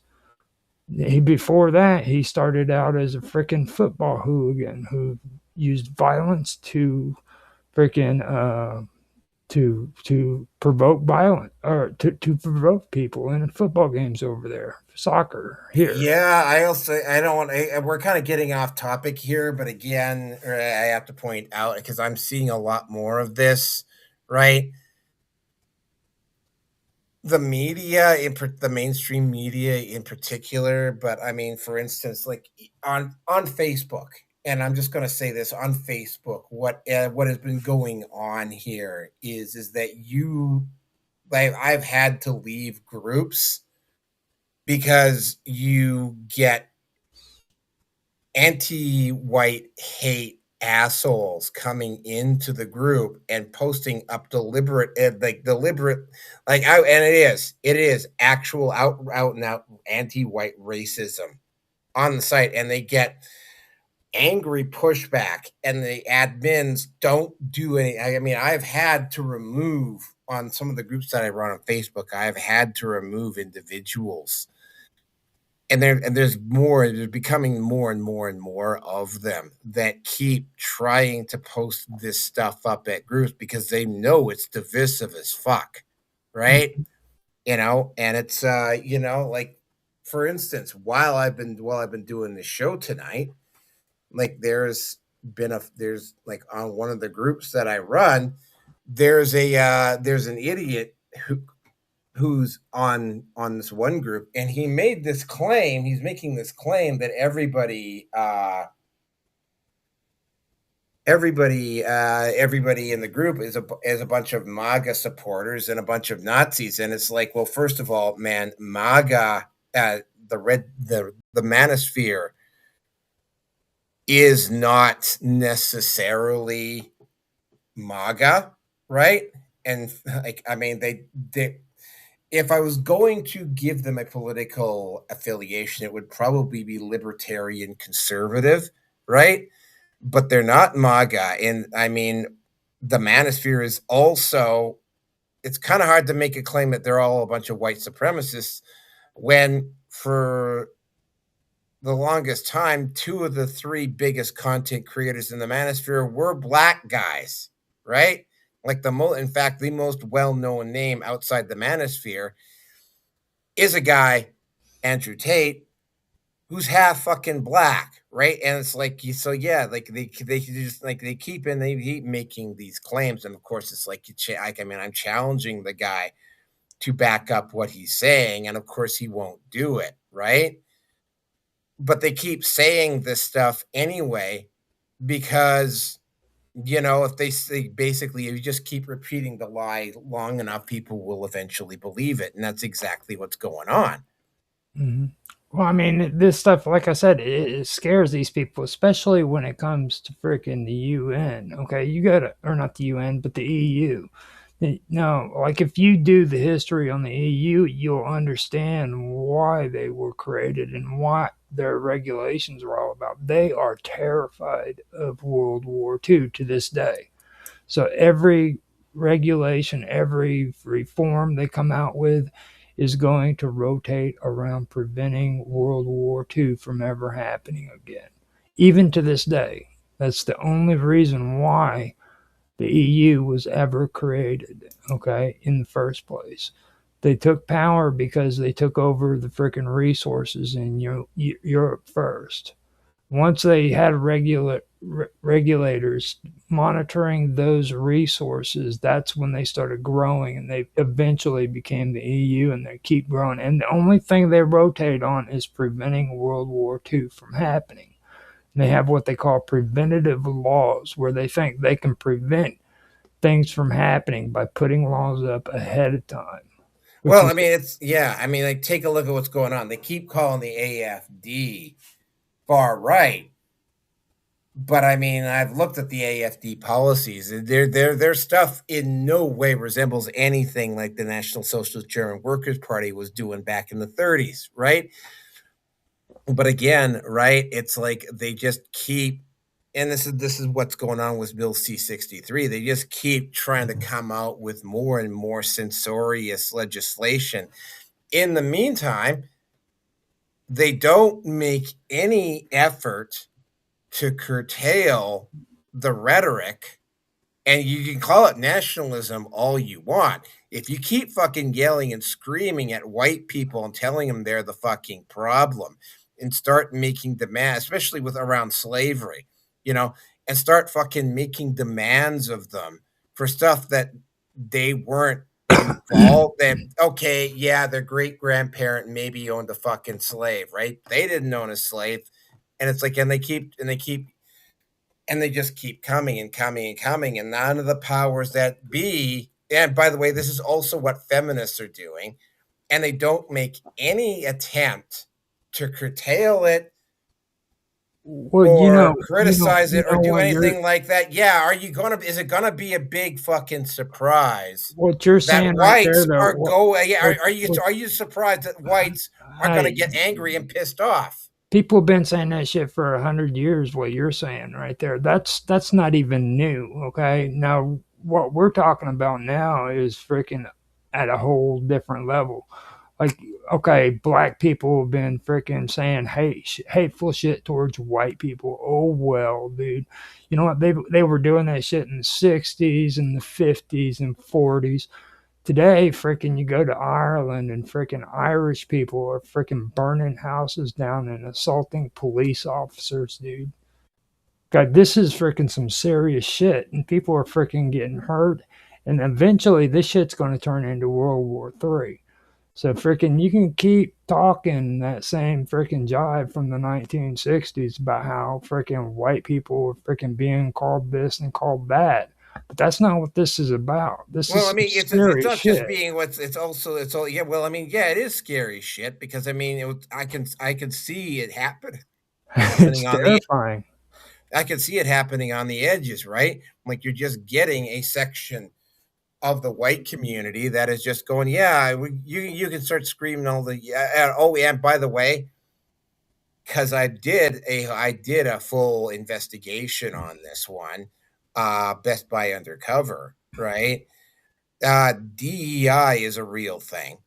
I'm this summer, what I might just do is I might just hit all the food courts in Edmonton and just walk around and count the number of whites versus, because Edmonton is about 60 or 70% Caucasian, right? Mm-hmm. So by extension, when you go into a food court where they hire a lot of kids, there should be like 50, 60% white working at those kiosks in the food court. When I go into those food courts, like I actually saw this one time. The big one at West Edmonton Mall. And West Edmonton Mall, by the way, is the largest mall in North America, just in case anybody's kind of curious about that.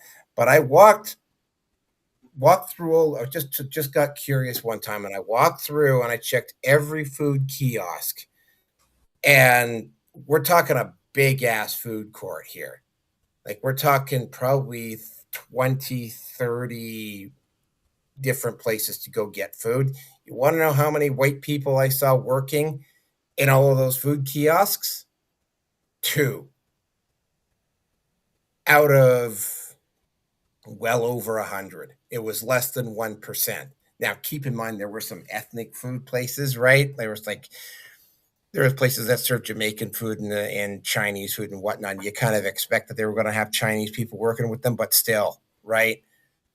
So it's like, yeah, you got the anti-white hate, you got the activism, you got the demands for referee, you've got a whole bunch of, and yeah, and it's not just necessarily going to be white people, right? Like there's a guy by the name of What If Alt History. He talked about, and he should have picked a different word for it. He called it, and we are really getting off topic here, so we have to get back on topic. He called it the coming incel revolution. And he listed off all of the factors that are weighing down on men. And the revolution that could potentially, yeah, it is scary, but I mean, the powers that be seem determined to go running happily and joyfully at it with bells on. Well, with me, I see it this way. Like the same people who are freaking causing this kind of atmosphere is doing it because they want the reaction you're giving, just like the people you hate. Okay, they want that because freaking they are creating the issue. You can sit and you can make this all about ethnics and about racism and everything all you want. But the truth of the matter is there's somebody who's freaking benefiting because of your hate and because of their hate. And that's it. That's all it's about. Every time you turn on the TV and you watch the news and you see something that has to do with racism, gender identity, all that shit, freaking that is freaking garbage. And that's being pushed down your throat because there's people out there who want to make you freaking ignorant so that they can do shit behind your back without you knowing what the hell's going on. And they're prospering from it. Okay, so that's it. I remember back in the day when people freaking actually wanted to hear about real politics. They didn't want to hear this fucking garbage. Okay, they wanted to hear about real politics. People who freaking called themselves independent journalists who freaking wanted to do freaking unbiased journalism, which don't get me wrong, there is no such thing, but they tried. But people who wanted to do that freaking don't exist now. Okay, it's either you're for us or you're against us, and that's it. There's no freaking in between. Okay, and that's pathetic. That is really pathetic. So that's all I gotta say. All right, well, we got to keep this moving here. So let's next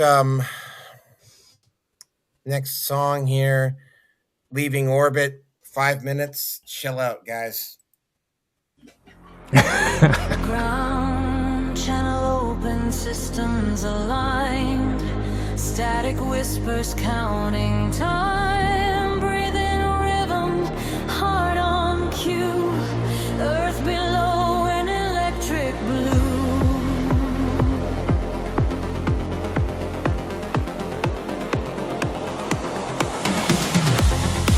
Helmet lights like frozen stars. Voice delayed from where you are. Every check mark burns the page. I am calm inside the cage. Fuel is high.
signal breaks in two.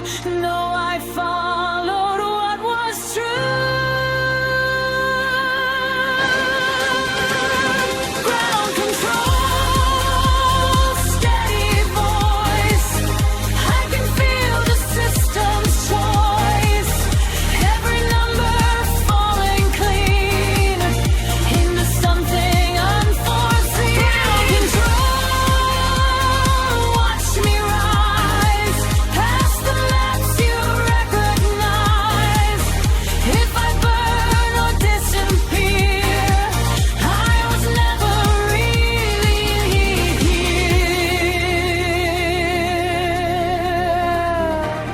Counting seconds without sound. No direction left but out. All the symmetry is gone. Something new is coming on. I am not afraid to drift. I was made for this release.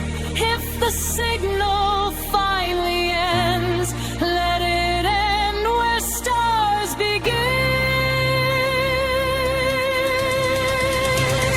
Ground control, final call. I am passing protocol. Every line I leave behind writes itself into the line. Control, don't retrieve what I chose to not be. I am free of up and down. I am signal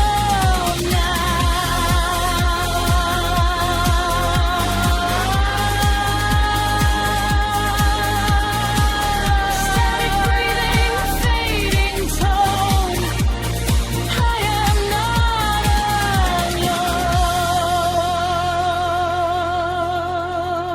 alone. I am not alone.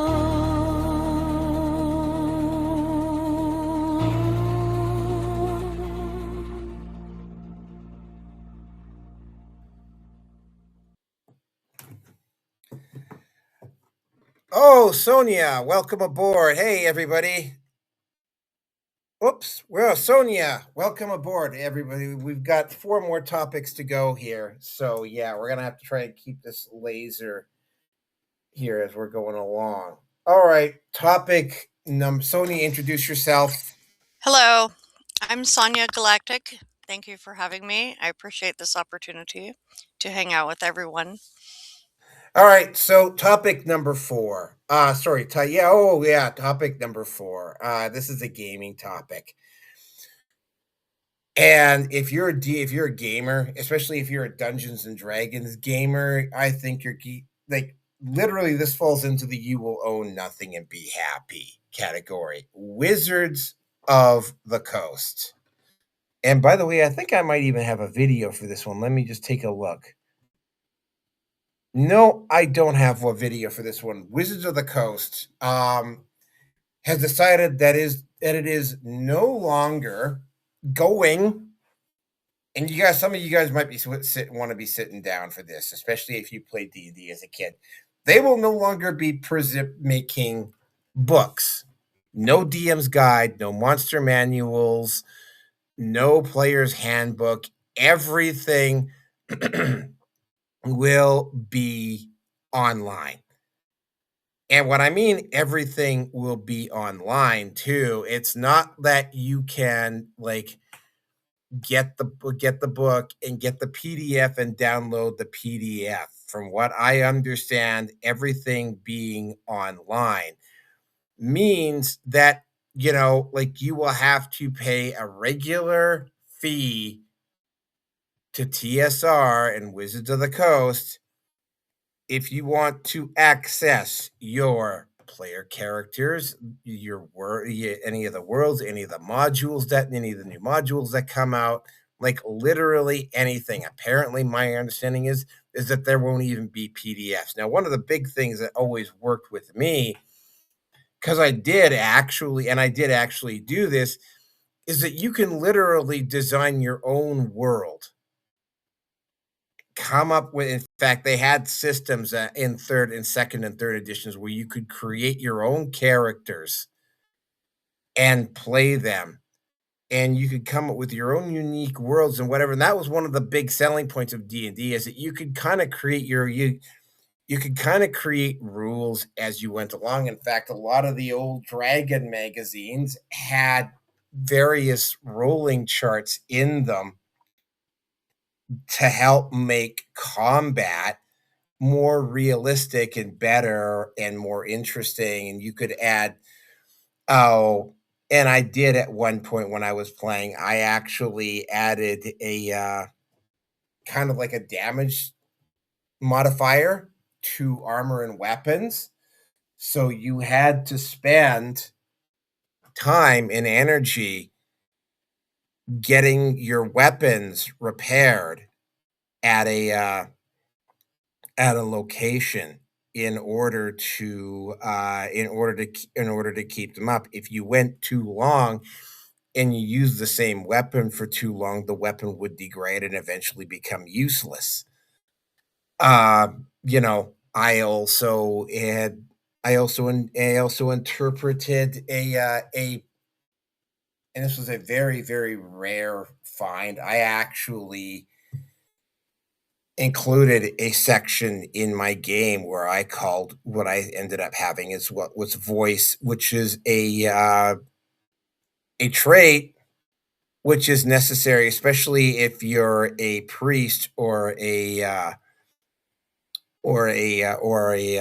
magic caster of some kind, where it's like if you wanted to activate a magical item that required a verbal component to it, you had to do that. And you also, if you were casting spells, if it had a verbal component to it, you had to pass your voice check in order for that to go on. And I also found and I used this one because every once in a while I would get it was a really weird thing because every once in a while, one of my characters would actually come up with a beneficial spell by accident. But yeah, there was a spell glitch chart that I used quite frequently. It made things rather interesting. Somebody this actually happened one time. One of my characters botched his Dirt Devil spell. And what ended up happening is that he literally turned himself temporarily into a Dirt Devil. It was a beneficial spell by accident, and he was actually able to attack as a Dirt Devil. Stuff like that, right?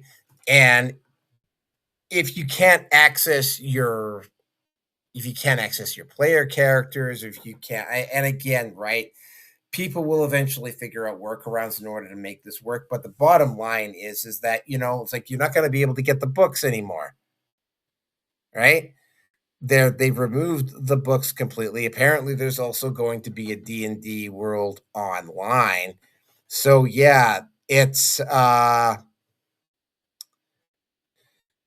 only has TSR and Wizards of the Coast gone woke, but now they're like, I had to, dare I say it, you will own nothing and be happy. You will not, unless you know the workarounds, and most people don't know the workarounds when they first get into D&D, like you will not be able to create your own worlds.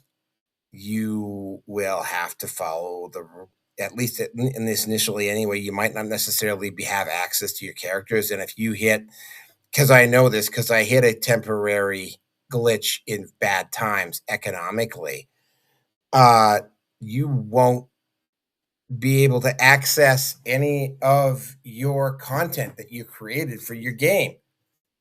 Right? So yeah, that's what Dungeons and Dragons has gone and done, folks. Yeah. Not particular. There's a lot of people that are not particularly happy about that. And with that, I am going to turn it over. We'll go Robert, Sonia, and then Roger. So, Robert, you're up. Okay. How you doing, Sonia? Um, okay.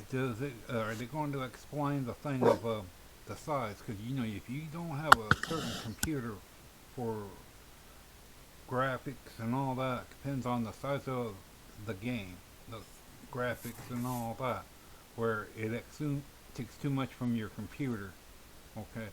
Now and if you're paying for it and all that, do you have to download it? And if so, are there a refund in the process if the game can't be played on your computer because it's for whatever reason, if the computer cannot handle the program and all that of the game and graphics of it and all that, like with the phones, are the phones going to be able to be used for the game as well?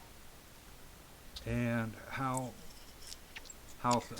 are they got one for games for the phone and the books and all that? If people want to play through the books as well, the materials like the figurines and all that, what about all that? Like at shops, how they play Dungeons and Dragons at the shops and all that, are they still doing that as well? Like here in the U.S., there are certain places that you play Dungeons and Dragons at the shops you do, and how they doing that or not? Because that's curious if they're still having tournaments and all that, and what type of tournaments are it, computer or where everyone gets together and play one large game of Dungeons and Dragons, and if other games as well, if they doing other games like that this as well too of Dungeons and Dragons and affiliated with Dungeons and Dragons as well, if they're affiliated with other Dungeons and Dragons games as well. Cause and how much is paying for this privilege, and what the way that they are doing it and all that? Are they got safety guards in where when people do pay, where the problem nothing's going to happen to their information about the cards and all that as well? Because if you got to pay and all that, you got to pay through your card or your bank, but you got to make sure that the places are what is their things of how they're going to protect that. Are they willing to do a thing of payback if something happens, or the computer, if your computer crashes, dies, can you get a refund back if you pay like months ahead advance as well? What is their rules of playing, and if they're not able to play no more because something happens to the computer or the program's gotten way too big for the computer, because it has happened before about the size of the program of a game overwhelms the computer, and the computer cannot handle it and it won't play it. And is there do they have like a different sizes of games, or what do you call that, where you break up parts of the game up and you sell individual parts of the game as well? Are they doing that as well too, like a few other places are? Is it one whole solid Dungeons and Dragons, or individual parts of Dungeons and Dragons that you be paying for monthly payments? Okay.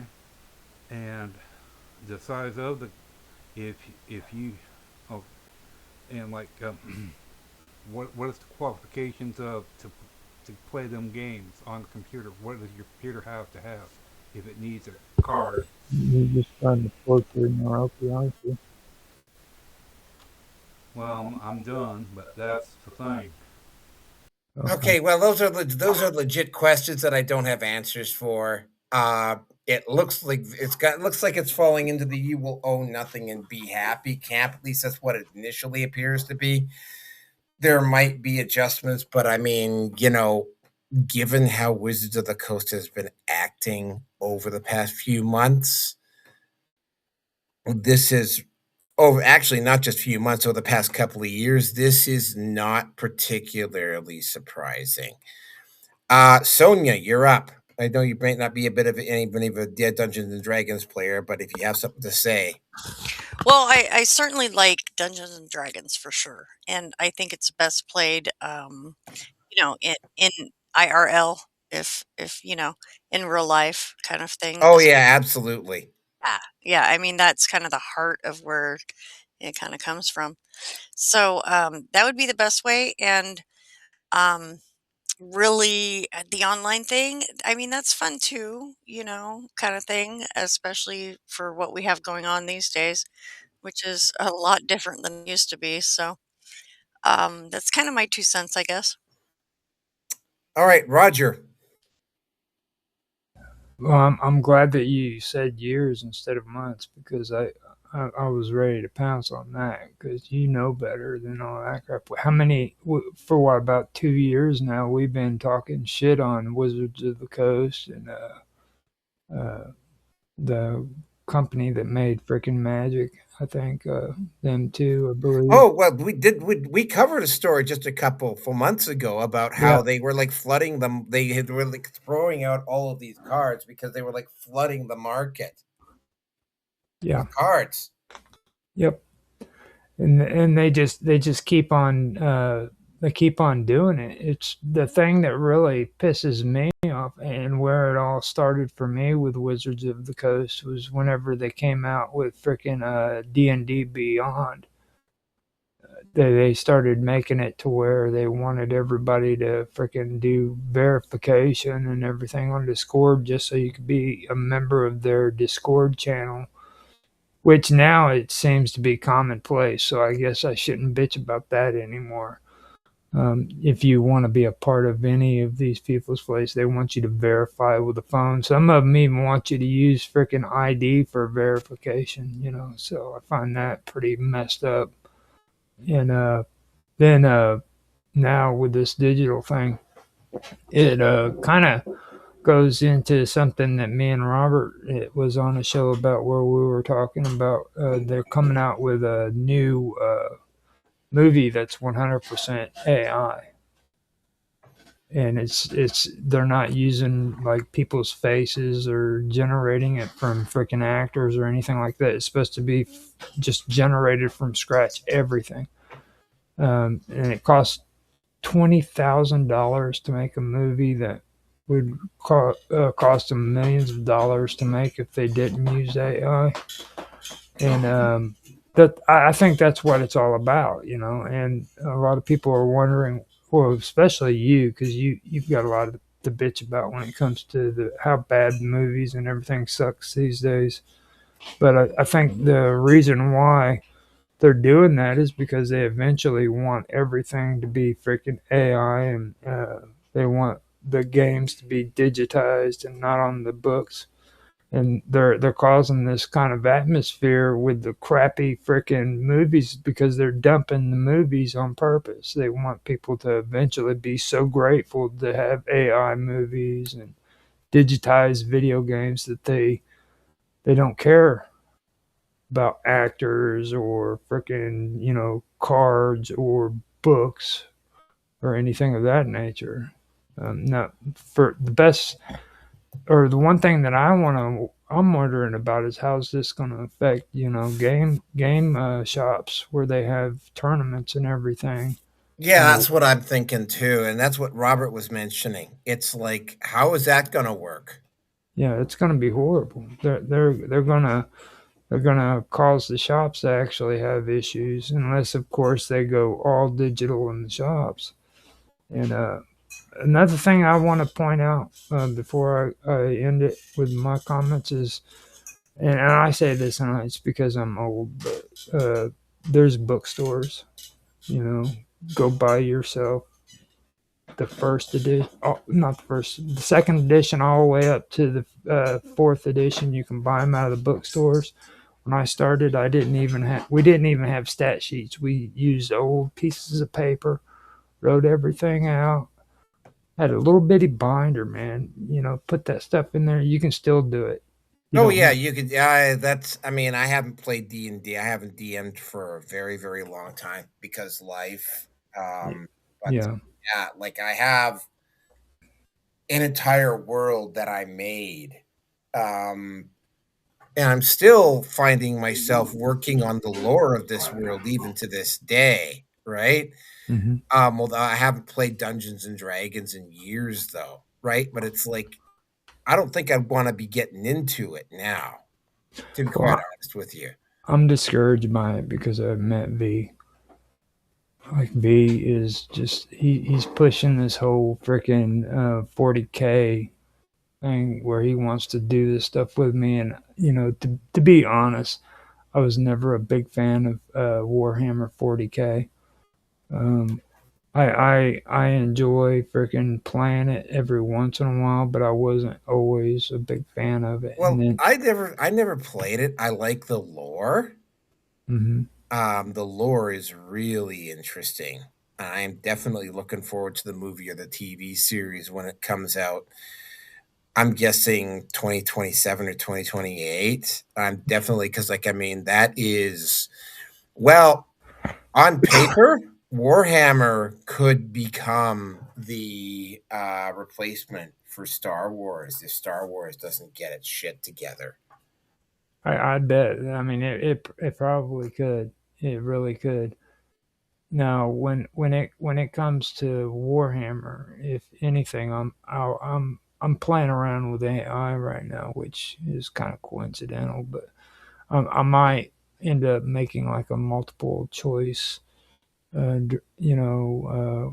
gameplay where I read it out and give people like multiple choice questions, and if they answer it, they'll go like one direction. If they do this choice or that choice, kind of like they have with the video games. I've been learning how to do that with AI. I think that would be pretty cool. That way, people don't have to use dice. Like Zork, almost, from back. Yeah. Yeah, that was a great game. Right. And Yep. Maybe make a live stream out of it and have people who want to come on. They could be contestants and see how far they can go. Well, I mean, if I could get all the books, I mean, although again, time is kind of tight for me right now.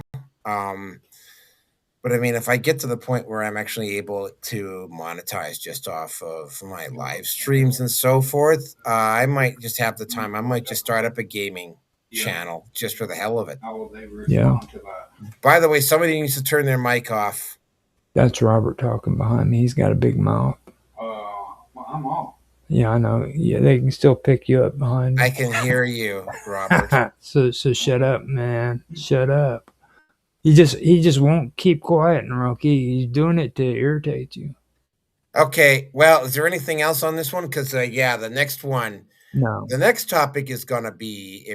Next one's going to be even more of an outrage because Google has got some stuff going on. But we're going to go into a transition here. Yep, the transition on this one is going to be mission control by retrowave. So here we go.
Okay, topic number 5. All right, this one, guys, I got a couple of videos on this one. So, yeah, let's have a look at those before we get going here. About 7 minutes in total. So here we go. First, the long one first. For over 2 decades, the internet's most used interface functioned as a neutral navigational tool.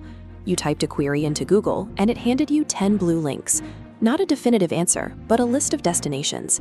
This model relied on a clear division of labor. The engine handled the retrieval, while the cognitive work, evaluating the truth, checking the dates, and deciding which source to trust, was left entirely to the user. This arrangement sustained a perfect economic symbiosis. Independent creators, journalists, and experts provided the answers, and in exchange, the search engine compensated them with the one currency that matters: traffic. That exchange was upended at the latest Google I/O conference. AI overviews were officially rolled out, replacing the traditional search box with a generative experience for billions of users worldwide. Sundar Pichai stood on stage and declared that people love the new AI search. Yet, within 6 days, DuckDuckGo saw its installs in the US surge by 30%, with iOS growth peaking at nearly 70%.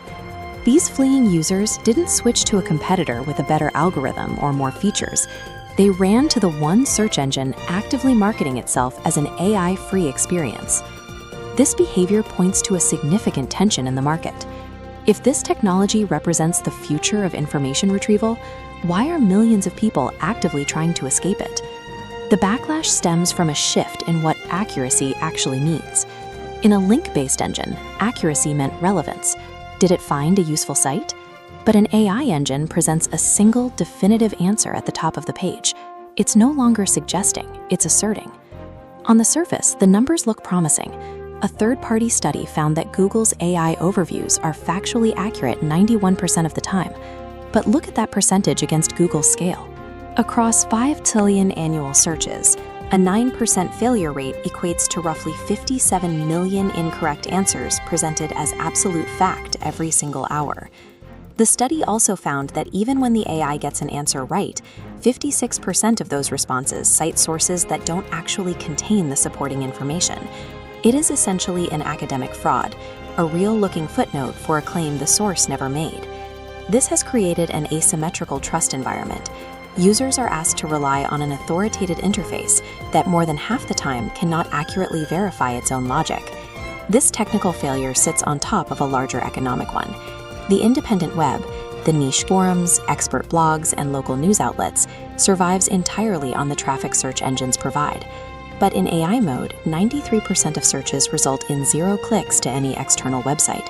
The AI generates the answer, and the user never leaves Google. This creates a parasitic dynamic. Google's AI consumes the work of independent creators, presents a summary as its own, and gives those creators nothing in return. We can see the breakdown in simple queries. When asked about Bob Marley's home becoming a museum, the AI cited multiple sources that didn't support its claim and selected the wrong year entirely. It's the same story with Yo-Yo Ma. The AI linked to the Classical Music Hall of Fame website and then explicitly claimed there was no record of his induction, flatly contradicting the very source it was citing. A 93% zero-click rate, paired with these frequent factual failures, represents the active mathematical defunding of the independent internet. With millions of hallucinated answers and a starving ecosystem, the logical question is why Google doesn't simply provide a button to turn the AI off. The answer is found in the infrastructure. Google has invested tens of billions of dollars into AI, and they must demonstrate massive adoption to justify that spending to their investors. The absence of a toggle button is a business requirement. Providing a clear choice would threaten the growth metrics used to justify the company's capital expenditure. As a result, users are trapped in a mandatory paradigm where corporate financial survival has completely superseded user preference. Projected into the future, this dynamic is terminal. As independent websites lose their economic model due to zero-click searches, they will eventually shut down. This creates a paradox. Google's AI depends entirely on that specific pool of original, human-created content to train its models and generate its summaries. This is the Ouroboros, a search engine consuming the ecosystem it depends on. It summarizes a shrinking pool of sources until nothing original remains.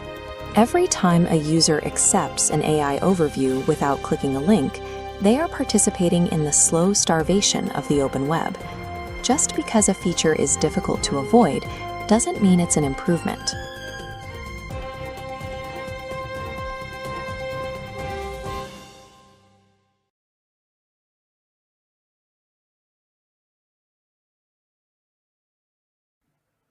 DuckDuckGo is seeing a surge in new users, and the timing says a lot. The privacy-focused search engine and browser reported a 21% jump in US browser installs from May 20th through May 26th, compared with the week before. On Tuesday alone, installs jumped 37%. On iOS, installs rose 33%, with a 69% spike on Memorial Day. That all happened right after Google's I/O conference, where the company announced a major expansion of AI-driven search. Google is pushing deeper into AI answers, longer prompts, video searches, image searches, and file-based searches. For some users, that may sound convenient, and for many others, it feels like Google is taking a product people used to control and turning it into something heavier, more intrusive, and harder to avoid. DuckDuckGo's pitch is much cleaner. Search the web without being tracked. The company says it does not save browsing history, does not log IP addresses, and does not build ad profiles based on what users search.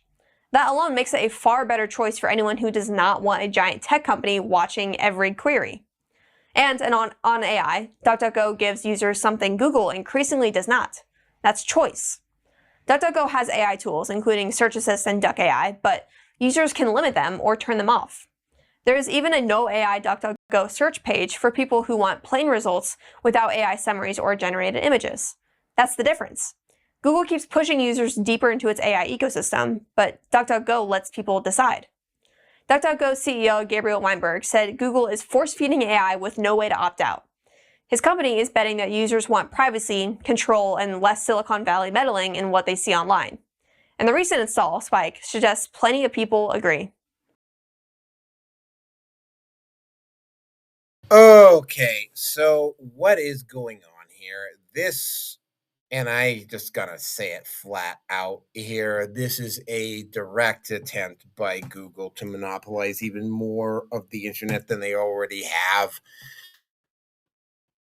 I want to believe that they just did this for the convenience of the customers. However, Google does not do stuff for the convenience of the customers, and they haven't for a very, very long time. For instance, if you look up certain topics, like take the wage gap myth, right? If you go and type that up on Google, what you will get are a bunch of studies by leftists and feminists justifying why the wage gap is real. If you go over to DuckDuckGo or Brave or even AVG or some of these other servers and you type it in, or Opera, and you type it in, you get a much more balanced search. Google has also been accused of well, they were accused, for instance, when Rumble had that debate, got exclusivity to the Republican Party debate in 2024. Google would not put that Republican debate on Rumble. They would not put that Republican debate on its front page. They just wouldn't do it. Brave did it, DuckDuckGo did it, Opera did it, but not Google. Google has definitely been accused of getting itself involved in the culture war. Let's not forget also as well that when you do a Google search on Google, what you are apt to also see are the highlighted responses from companies that are willing to pay for ads on Google. Those websites will get the will show up first. Oh, and it used to be, by the way, that it's like if you really needed to go digging, you'd be able to go like 30, 40 page. And I did do that from time to time. I would go in 30, 40 pages in to potentially find what I was looking for because again, Google would bury it. Now I can't, I don't think they only go about 12 pages in, right? If you wanted to look for a person that was high, if you wanted to highlight a certain quote to a certain person, Google would quite happily provide you with which person that made the quote and the website that they made the quote at. They don't do that anymore. Here's the thing, and this has been pointed out by a few different people. The general public effectively did this to themselves by allowing Google to get away with some of the stuff that they've done. And it's like, I occasionally will use Google AI to, if I, like, for instance, I wanted to check up somebody's birth date, for instance, I was able to find that person's birthday. I've even Googled myself, and yeah, the answer was more or less accurate. But again, right, when you have as much traffic as what Google is getting, um, like they're gonna be wrong a lot, right? And what's also going on here, and I don't use Google all that much anymore. I will go to Brave or I will go to DuckDuckGo or even Opera before I will use Google. I A lot of people are just taking the Google answer at face value and are not bothering to go and do the deep dive that is required in order to do proper research. This again, for all intents and purposes, this looks very much like Google is attempting to monopolize the internet or only allow. So if you add all of these up over the past few years, you know, it looks, unless you make a conscious choice, it looks almost as though Google is attempting to monopolize all the traffic on the internet. And again, right, if people aren't making any sites, then nothing is going on. Anyway, I'm pretty much done. I'm going to turn it. Oh, did Sonia leave? Yeah, she left. Okay, Robert, you're up.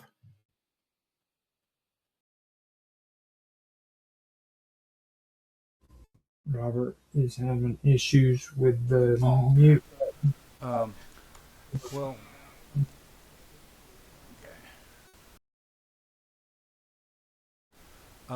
yeah. Now, with all this going on with Google, okay, in what ways, how many ways is Google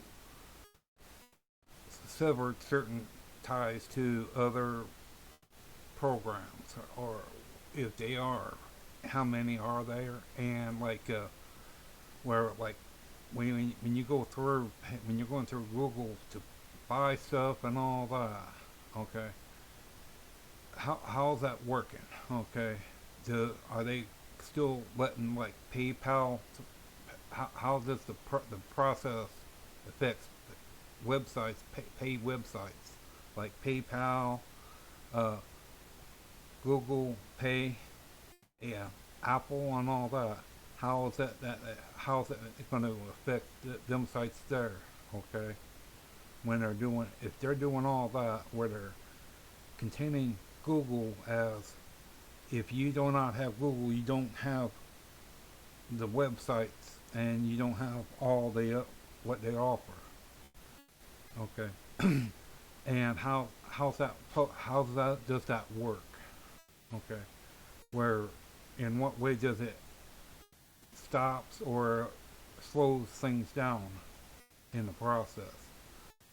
And like what different things does Google's have done already that I'm curious on, and what different things that they have done already to eliminate certain things, where like the search engine, okay, where if you don't pay them, that you don't get put on the search engine. And if with AI is the same way, it's like you got to be put on what you call a thing to where your place pops up on it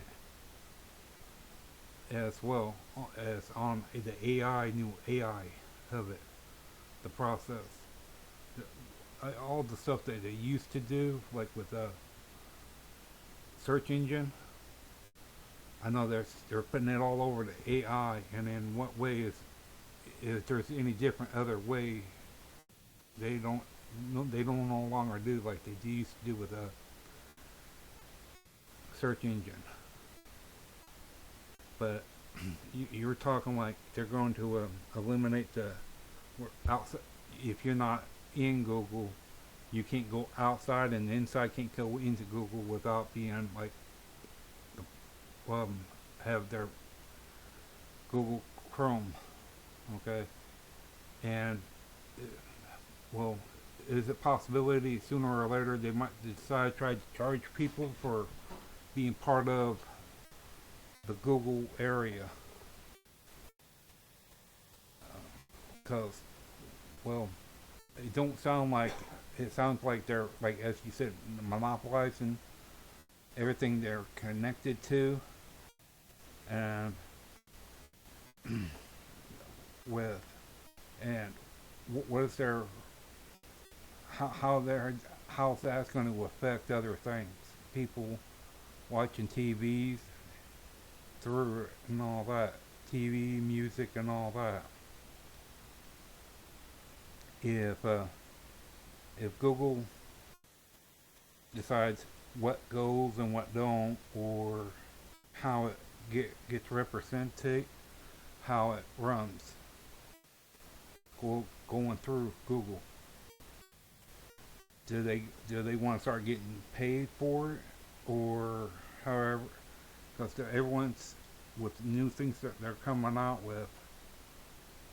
with the new AI, and since they're where's their main facility where one place runs all the other, and like Google Maps, okay, their process, is that hooked up to this as well, to where the information and all that, how's that working with it, with the new AI, where they got the AI vehicles driving around taking pictures of areas and all that?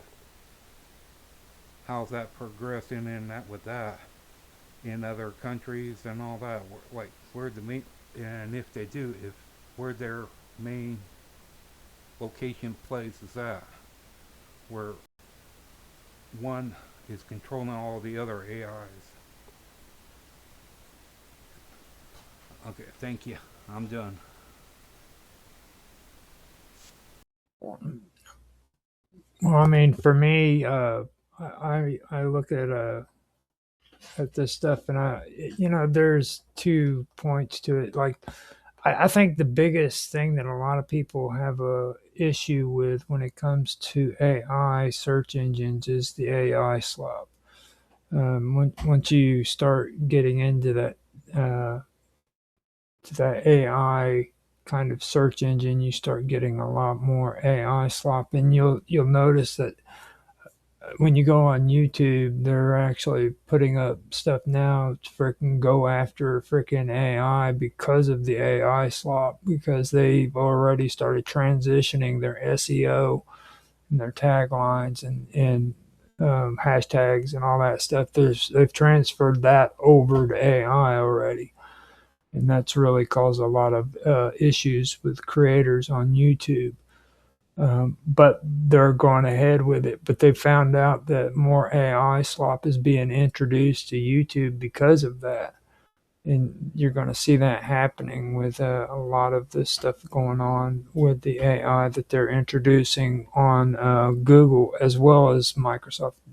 They ended up doing the AI thing on there with Gemini, and you already get a little bit of a taste of it. But for me, what I have a problem with too when it comes to the traditional sense about this search engine optimize or the search engine thing is um, the referrals. Now, to understand what's going on when it comes to these search engines, you have to understand what a referral is. When these websites get a referral from Google, okay. Today, when I first started using Google for Gmail, for example, I had a pretty clean freaking email. But then as time went on, I just kept getting more and more and more spam from it. And the reason why I was getting more and more spam from it was because of these Google referrals and how they work. Okay. When a user freaking types a question into Google, Google displays a list of websites like Naroki had said, and that's when I'm supposed to click on one of them. Now, after that, what happens is my browser sends a piece of data called an HTTP referrer to the website. All right, and this website has an analytic software that detects the data and logs it as a referral for the Google. So that means no matter what I freaking do, if I just click on that email, it goes automatically to this website, and this website can just send me all kinds of garbage mail. Not only can they send me all kinds of garbage mail, but they can turn around and freaking sell that information to other people so that they can send their garbage mail to me too. And this is what's taking place. So I'm kind of iffy and in between about it. I really don't like this whole AI thing and AI slop. I know that it causes problems because there's a lot of deep fakes out there, but that's all in how you feel about deep fakes. I don't buy out on the DuckDuckGo thing. I think that DuckDuckGo is just as much a load of shit as what Google is, to be honest with you.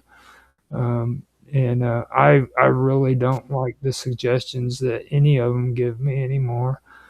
I can't even use Bing anymore to watch any respectable freaking porn anymore because it's Yeah, I know that one cuts to the bone with you too, doesn't it? but it just tore me up, dude. Like, and whenever you go on Bing to try to freaking check out photos to make sure that freaking it's a legitimate photo for a person, you can't do that anymore. Now you have to go straight to Yandex to do it because their freaking photo search thing just it's completely screwed up. They've hooked that up into the AI, and I used to use that for like even when I'm on minds.com and I'd get all of these crazy ass uh, chats and stuff, and people following me and wanting me to follow them back. So I would actually do a visual search with the pictures to find out if this person is legitimate or not, or whatever, to find out. And you can't do it no more with Bing, or you have to use Yandex to do it to find out if it's an actual legitimate person or if they're using some porn star or freaking some model's freaking picture to freaking pretend to be them in order to get you to click on their stuff, So, I mean, and that's all because of AI. Yep, yeah. You just can't watch your big boob Latino porn anymore. Yeah. Well, I can still watch it, but it's just a matter of, whenever, especially when it comes to going on to X or going on to freaking Minds, you got to be real careful about the people that you friend on there, especially on Minds, because once you friend them, you can't unfriend them. And then when they get kicked off the website, they're there forever. So it's good to always check, do a photo search and things of that nature. So Yeah, mine's has gotten kind of dry. horrible. It's Yeah, horrible. like mine's definitely needs a major upgrade. They probably need to just close it down, and if they want to restart it from scratch. To be honest with you, Yeah, mine's has really fallen off. Gab is a whole lot better. Though keep in I mind, Gab is very much like the wild, wild west. Gab. To be honest with you, I started it up on there whenever you sent me the request thing on there, and I mean, I'm actually whenever I looked at it's the same thing as what freaking Minds is. To be honest, Well, it's a lot more. It's a lot more active. It's also a lot more wild, wild westish. Would probably be the best way to describe it. I've gone on there. I actually went in and I've made posts on there. I've got I think 19 of them now. 19 posts or 18 gabs that I've made. I've got one follower, and that was my friend Austin, who does the Summer Todd show. No responses from anybody. They have a thumbs up, but they don't give you any view counts. For you to get that, you have to freaking pay for it. And their videos, they don't even allow you to do a 15-minute video for an upload. Like they got to be really, really short. And I even went in there to freaking see if you were in there and Oh, on I'm your in there. in I'm your in there. in your groups and stuff. I said, "Are you here?" I tried to post and nothing happened, and then I never got a response from it. Oh well, I have been on Gab for a while. I've been dealing with a lot of issues. Which has basically forced me, at least temporarily, at least to not. So what I used to do is that I would do the video, and then I would post it up immediately, Mm-hmm. and then I would share my actual self-made content on Gab, Minds, and MeWe. Uh, then I started promote. Then when I discovered that, particularly with MGTOW TV, that you could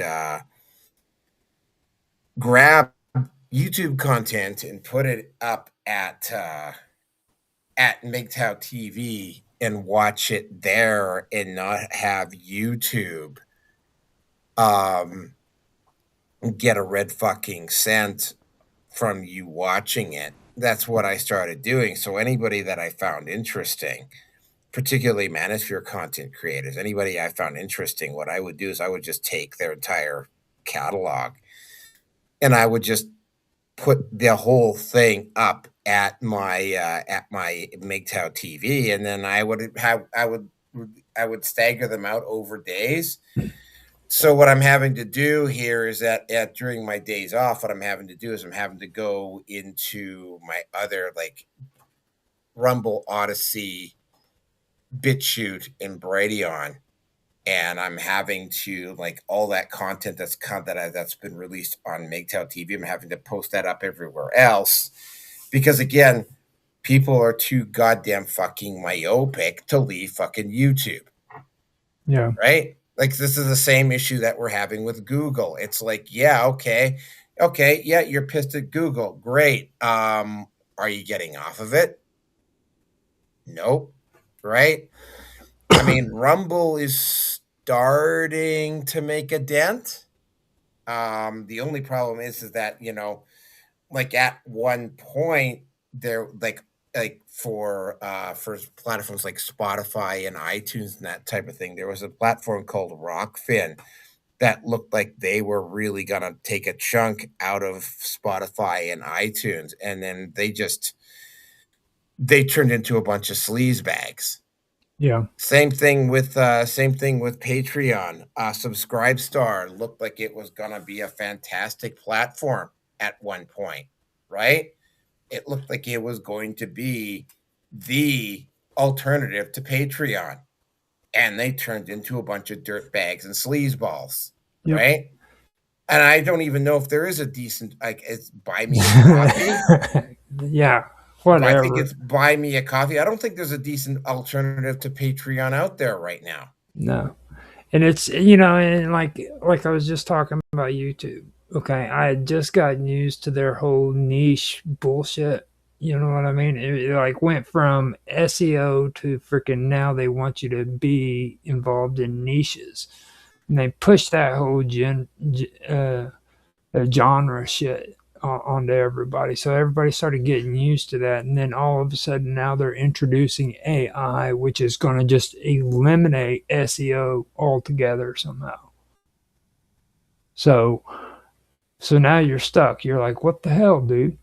I couldn't tell you how many of my channels, dude, are just completely freaking screwed because they don't rely on SEO anymore. It just bottom tanked out. I had a freaking video game channel that I was doing decent on. I wasn't doing great, but I was doing decent. And then all of a sudden it just tanked. And that's because they freaking made it to where SEO isn't being used anymore. Now they're using freaking AI in their search. So it irritates me. And now they're moving it up and they're doing it with Google because YouTube is owned by Google, Alphabet Inc. So it just, and I'm still stuck between that because I know what SEO is all about. It's that clickbait. The moment you click on a link, freaking their AdSense freaking sends it straight to those websites, and they know exactly who's freaking just clicking on their links. So kind of tied in between what's good and what's not. So that's all I got to say about it. All right, so we'll get into the last topic of the night here. Just give me a second. There we go. All right, last transition. Last transition will be Elegant Machine. It's about 4 minutes, so here we go.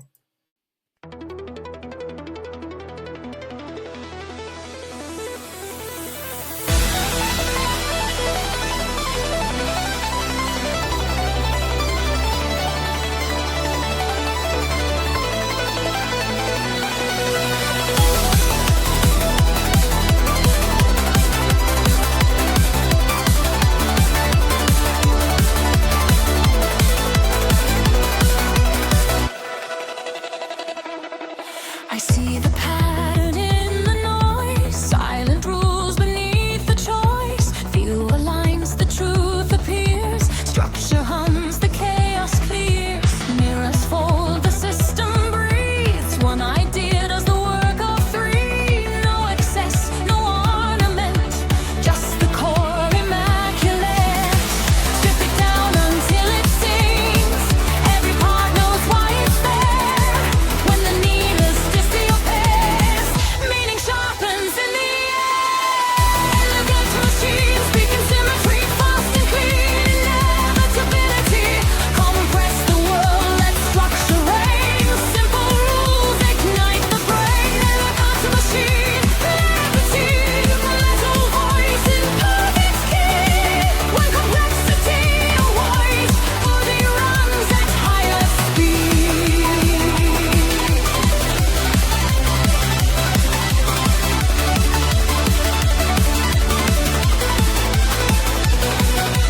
No exceptions left to hide. Same rule on the other side. When I rotate, shift or bend, still the truth again.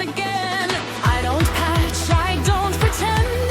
I align the means and ends. Let variance decide. Let the pattern be my guide. No clever tricks, no smoke or lies. Just the shape beneath the sound. Once you see it, you can't unsee. The whole world clicks around.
couple of videos here because we've got a couple of really not particularly good women to go through. The first one I'm going to be talking about here is Casey Anthony, and I will tell you about Casey Anthony after I put the video in, and I will give you a brief description of what happened with her. Yeah, this woman is just disgusting. All right, let's go. Today is Saturday, March 1st, 2025.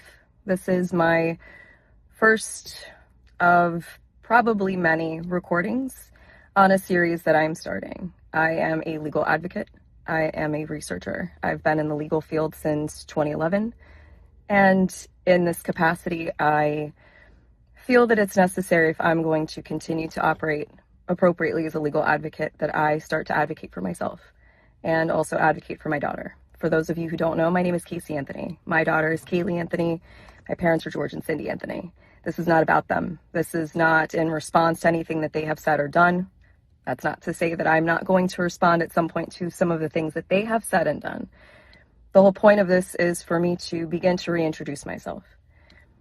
I'm doing this both personally for me, but in a professional capacity. Moving forward, the majority of what you will see will be me speaking in a professional capacity. My goal is to continue to help give a voice to people, to give people tools and resources that they can utilize so they actually know where they can turn to. So with that, please join me on Substack. If you have questions, I will set up an email address where we can correspond directly. Up until this point, that has never happened. And it's only going to be on a limited basis regarding legal issues, legal matters. One of the main reasons that I'm doing this, there are people close to me who have been targeted and attacked recently. There are also people close to me who have had some recent things occur. And when necessary, people needed to step up, myself included. So as a proponent for the LGBTQ community, for our legal community, women's rights, I feel that it's important that I use this platform that was thrust upon me and now look at as a blessing as opposed to the curse that it has been since 2008. With that, these aren't going to be perfect. They're not going to be edited. Most of the time, they're not going to be short. But I am proverbially standing in the light, embracing this piece, still going to keep my privacy intact. So you will get very comfortable with my car. And I will explain in great detail why it's so important for people to protect their privacy. It's not just important to public figures, it's even more important to private individuals. And with the current climate in our country especially, it's that much more important, which is why I am utilizing the Substack platform. Yes, I am advertising this and publishing this on TikTok, possibly also through other meta platforms, but my intention is to separate from that and showcase even more why Substack is such an important resource for people to utilize moving forward. Anyway, I appreciate your time and we'll see how this goes. Okay, just take a look at that. Just take a look at that statement from Casey Anthony. I'm going to read off the opening couple paragraphs of Casey Anthony's, or the death of Kaylee Anthony. All right. Kaylee Marie Anthony, born August 5th, 2005. 2008 was an American toddler who lived in Orlando, Florida with her mother, Casey Marie Anthony, born March 19th, 1986, and her maternal grandparents, George and Cindy Anthony. On July 15th, 2008, Kaylee was reported missing in a 911 call made by Cindy, not Miss Anthony, not Kaylee, not Kate Anthony, not Casey Anthony, not this disgusting human being. According to what Cindy told dispatchers, Casey had been giving varied explanations as to Kaylee's whereabouts before eventually saying she had not seen her daughter for weeks. Casey later called police and falsely told the dispatcher that Kaylee had been kidnapped by a nanny on June 9th. Casey was charged with first-degree murder on October 28th and pleaded not guilty. On December 11, 2008, Kaylee's skeletal remains were found in a blanket inside a laundry bag in a wooded area near the Anthony family residence. Investigative reports and trial testimony vary between duct tape being found in front of the skull or on the mouth of the skull. The medical examiner listed Kaylee's cause of death as homicide by undetermined means. The state of Florida sought death penalty in a case against Casey, relying on largely circumstantial evidence. The prosecution alleged Casey wished to free herself from parental responsibilities and murdered her daughter while administering chloroform and applying duct tape to her nose and mouth. Casey's defense team, led by Jose Baez, chiefly focused on challenging the prosecution's evidence, calling most of it fantasy forensics. The defense stated that Kaylee had drowned accidentally in the family swimming pool, and that George had disposed of the body in July 2011. A jury found Casey not guilty of first-degree murder, aggravated child abuse, and aggravated manslaughter of the child, but guilty of 4 misdemeanor counts providing false information to a law enforcement officer. A few days later, with credit for time served, Casey was released. A Florida appellate court overturned 2 of the misdemeanor convictions in 2013. The case attracted substantial attention from the public. Time magazine described it as a social media trial of the century. Television personality Nancy Grace was notable. I got a few opinions on Nancy Grace, which I'm not going to get into. Was notable for the attention and corresponding publicity she gave the case. Casey's acquittal on the murder charges with public outrage, with hundreds of thousands of posting to social media accounts in response. Okay. Looking at what happened with Kaylee and looking at posts like this, the first thing that comes up for me around something like this, and the first thing that I think is,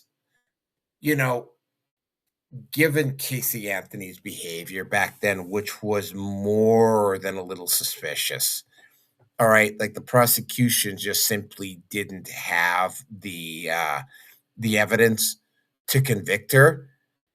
But you take a look at this, and you take a look at that video, and you take a look at how Casey, because there were photos of her partying it up while her daughter was missing.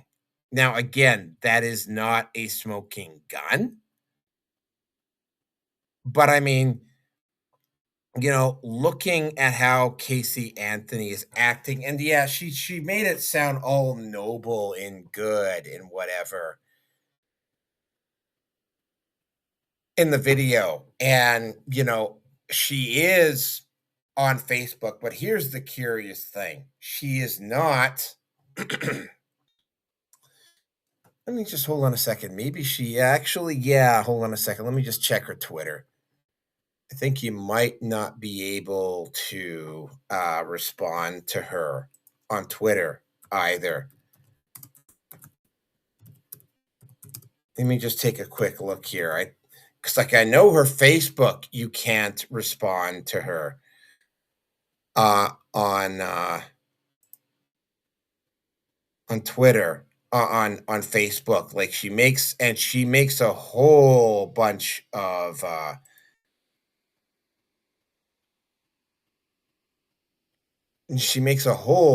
of really the real Casey Anthony. Hold on a second here. At the real Casey Anthony.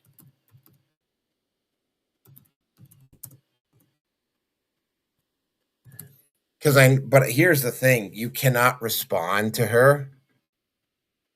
Oh, she deleted her site. You see, here's the thing. What has happened here is that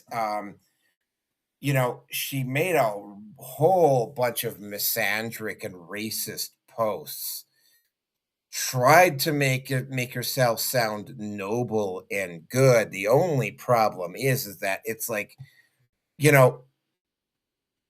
she again, I didn't follow this case particularly closely at the time, but she was lucky. Somebody would say she got lucky because the prosecution just simply did not have the evidence, because they were seeking the death penalty for it. And a lot of people, by the way, this also goes back to a lot of guys, because a lot of guys were really simping the fuck out for her, because Casey Anthony could arguably be described. In fact, she probably still is. She could arguably be described as being hot. Now, when all of this came out and like some of the stuff that she was saying came out, and it was like just an absolutely far left screaming fucking lunatic, right? She immediately started retreating, um engaging in misandry, engaging in open, again, and it is white hate against her own race. It is white hate that she was doing, and trying to paint herself off as noble, and saying, well, I have to protect my privacy and everything else, when she got, I mean, the whole situation that occurred with Casey is that she kept claiming that she did not know where her daughter was. And having seen some documentaries about it in the past, she didn't really seem like she was all that concerned about it either at the time, which is why, by the way, the state of Florida, when they found Kaylee Anthony's remains, went for the death penalty, because Casey Anthony struck people as being that despicable a fucking human being, you know? And you go and you look at this stuff that she's now doing 16, 17 years later, where she is again being a racist, misandrist, disgusting fucking human being, and once again having it backfire on her immensely. Again, right, I'm having to imagine that she took, because I did check a few days ago when I first found it, her Twitter was still up, now it's gone. Her Facebook limits replies. I don't actually, man, let me just check and see if she's on Instagram anymore. Let me just check. Casey Anthony Instagram.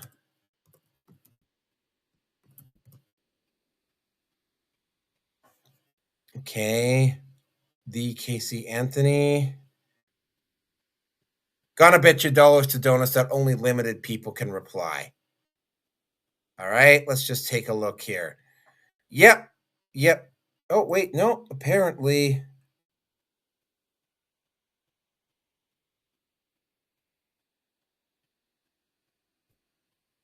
Hold on a second here. Let's just see if it works.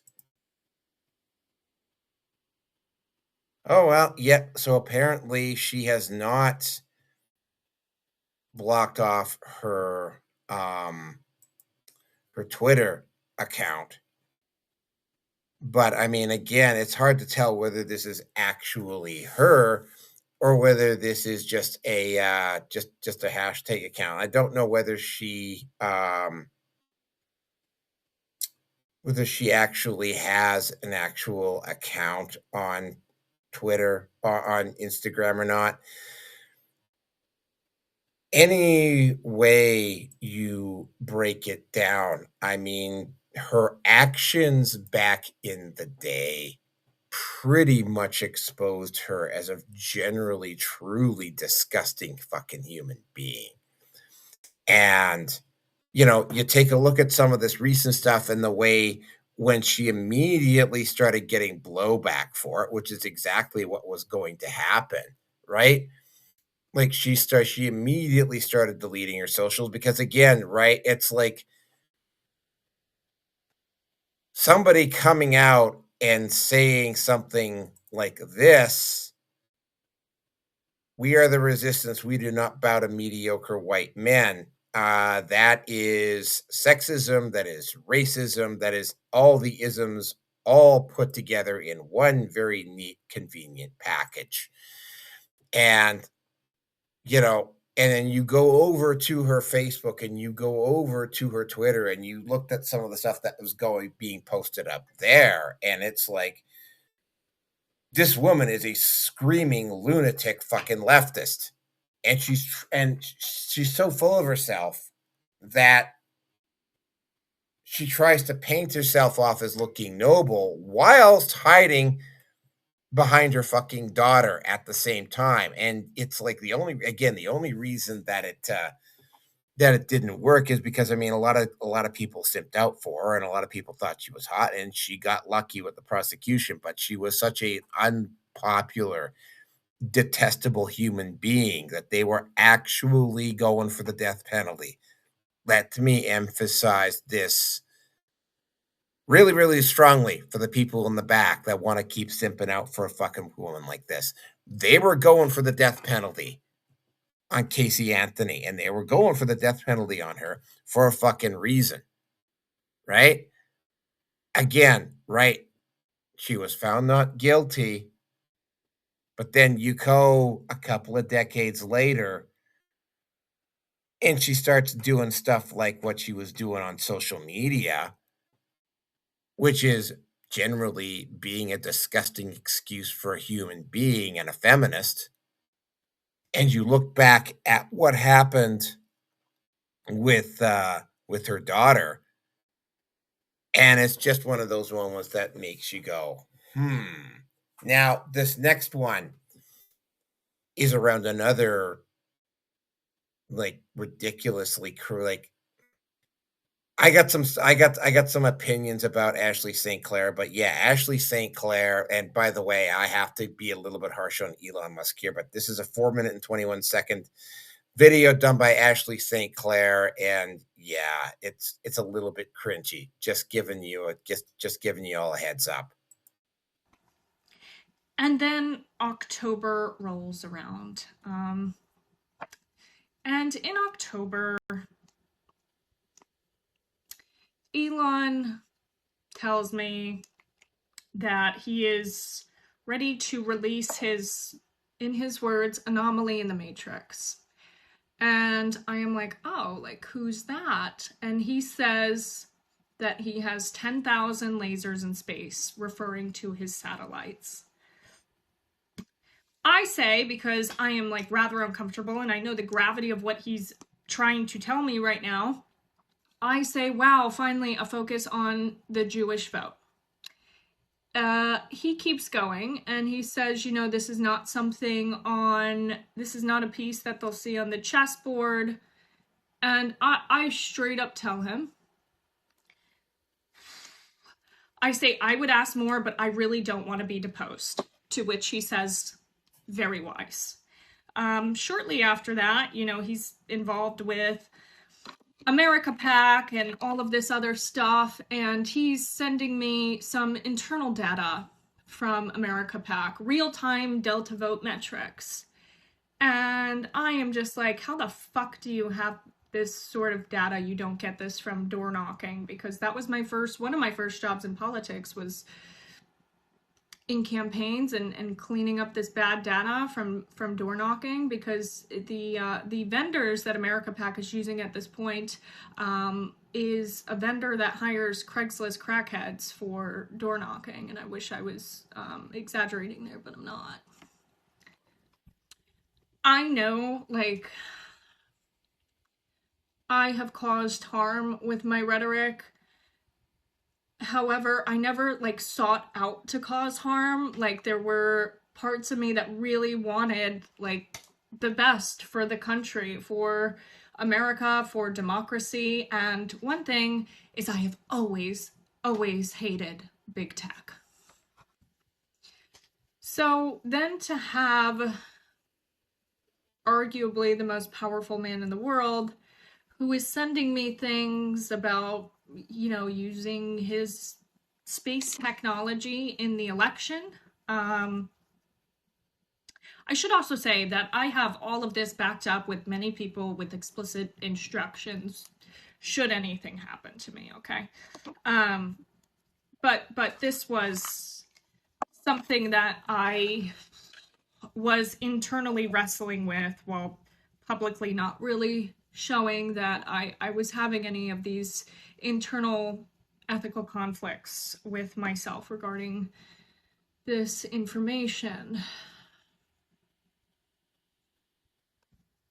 And then on election night itself, Elon, left Mar-a-Lago early. I was at Mar-a-Lago, and he told me over text. He's like, "Yeah, I knew hours ago that Trump won. My team has the best real-time data anywhere." First of all, how the fuck do you have real-time data on elections? How do you have real-time data? I could not understand that. I don't know that I ever will. I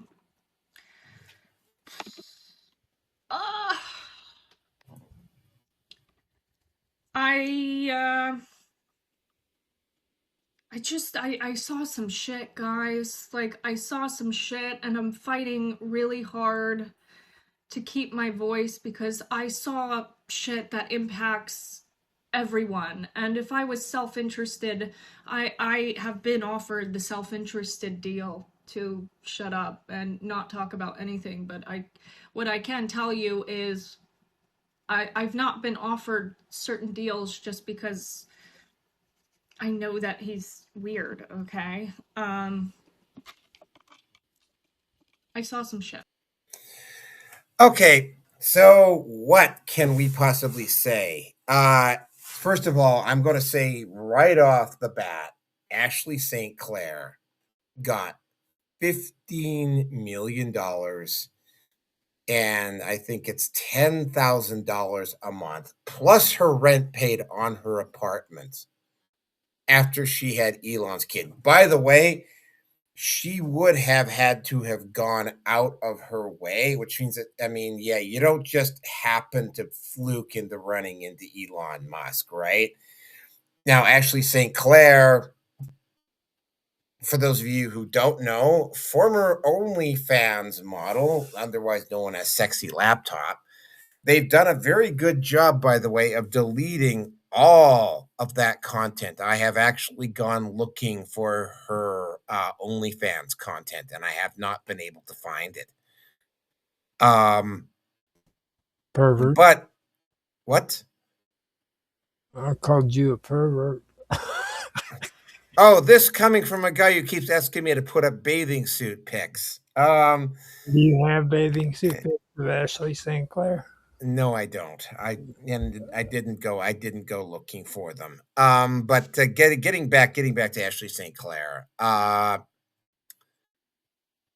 This Casey Anthony, you can kind of, like, she was always just a despicable fucking human being, right? And she obviously, like most women in her generation, did not think things through. Ashley St. Clair, on the other hand, is a woman that does think things through, does grift, and grifts very, very successfully, I might add. She managed to generate an independent income beyond what she was getting from Elon Musk,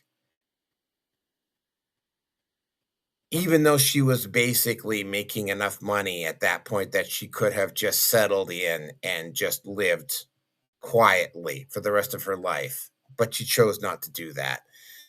But somehow, all of the endorsements and all of the money that, like, the 10,000, like, somehow $10,000 a month was not meeting her expenses. And also, by the way, in a way that almost kind of makes Lauren Southern look like she has a little bit of integrity, Casey Anthony just flipped. Like, she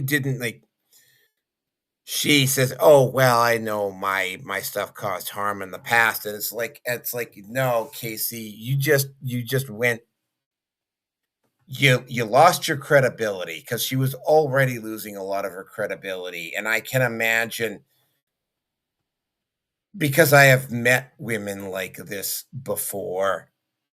Casey Anthony was just specifically out for Casey Anthony, and she really didn't. She really she she just lacked genuineness. Like, I mean, and she didn't necessarily. And here's the thing: unlike, I mean, Lauren Southern, as much of a fucking hypocrite and grifter that Lauren Southern was, Lauren Southern, however, did actually go out and do some work and did actually make an attempt to stay informed. Ashley St. Clair just kind of went along with the flow, right? Now, before I completely trash Ashley St. Clair, I have to turn the microscope on Elon Musk here. Elon Musk has a very bad habit. Okay, now maybe it's not a bad habit because I mean I have to think that women like Amber Heard and Ashley St. Clair specifically tried to muscle their way to the front of the line to be get with Elon Musk because payday, right? Elon Musk is what we would describe in the manosphere as a blue pill alpha, right? He's a guy who knows how to run a business, maybe politically and socially aware to a great extent, but when it comes to women, is a complete and total idiot. I have met a number of guys over the years that are like this, right? They have this really bad habit of picking really bad women, right? Um,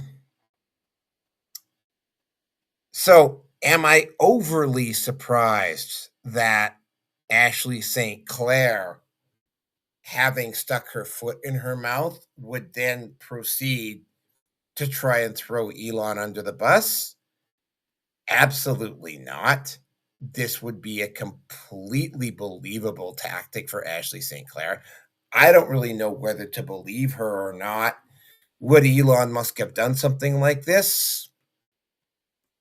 Yeah, I think that's a possibility that he could have done something like this.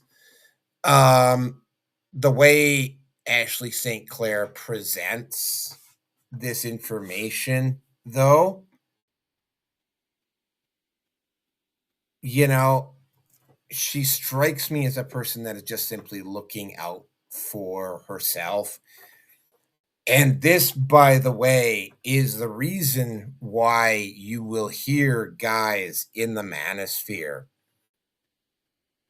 openly talking about, like, for instance, if you do end up becoming a guy of independent means, this is one of the reasons why they say it's like, like fucking Clark Kent yourself, right? Like, if you want to get some toys, get some toys. If you want a fucking hot car, you can get a hot car. Just remember, man, like the hot looking car attracts women like Ashley St. Clair like moths to a fucking like white to fucking rice, right?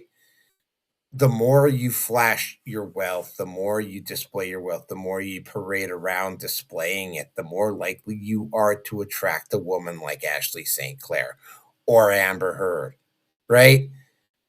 And guys like this, or guys that are like superstar athletes, really should maybe be paying a little bit more attention to stuff that they're saying in the manosphere about women like this. If Ashley St. Clair had been an average looking woman and maybe a little bit on the fat side and whatever, Ashley St. Clair would not have gotten the notoriety that she has gotten. Gotta emphasize this though, guys. This is what happens when you're not careful with the women that you pick.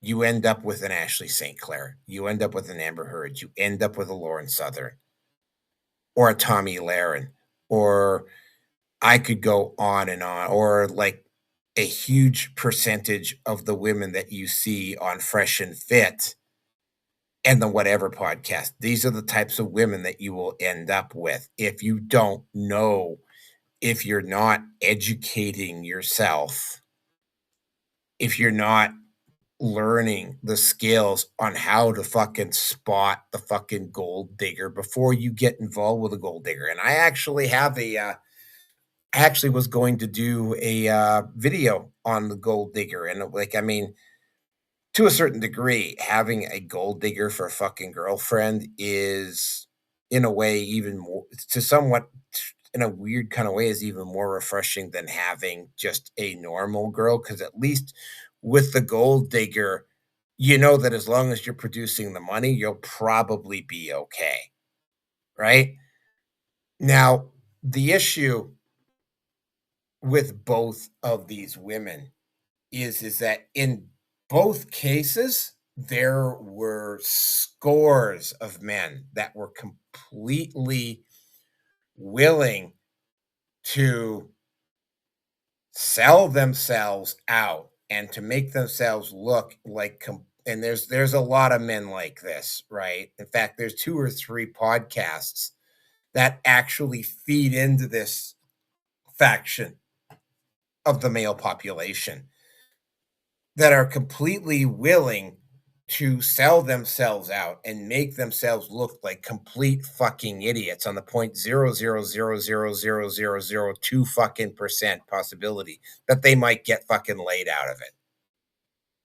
There's a lot of them, right? Like, there were scores of men that were willing to completely cuck themselves and make themselves completely fucking stupid to make excuses for Casey Anthony.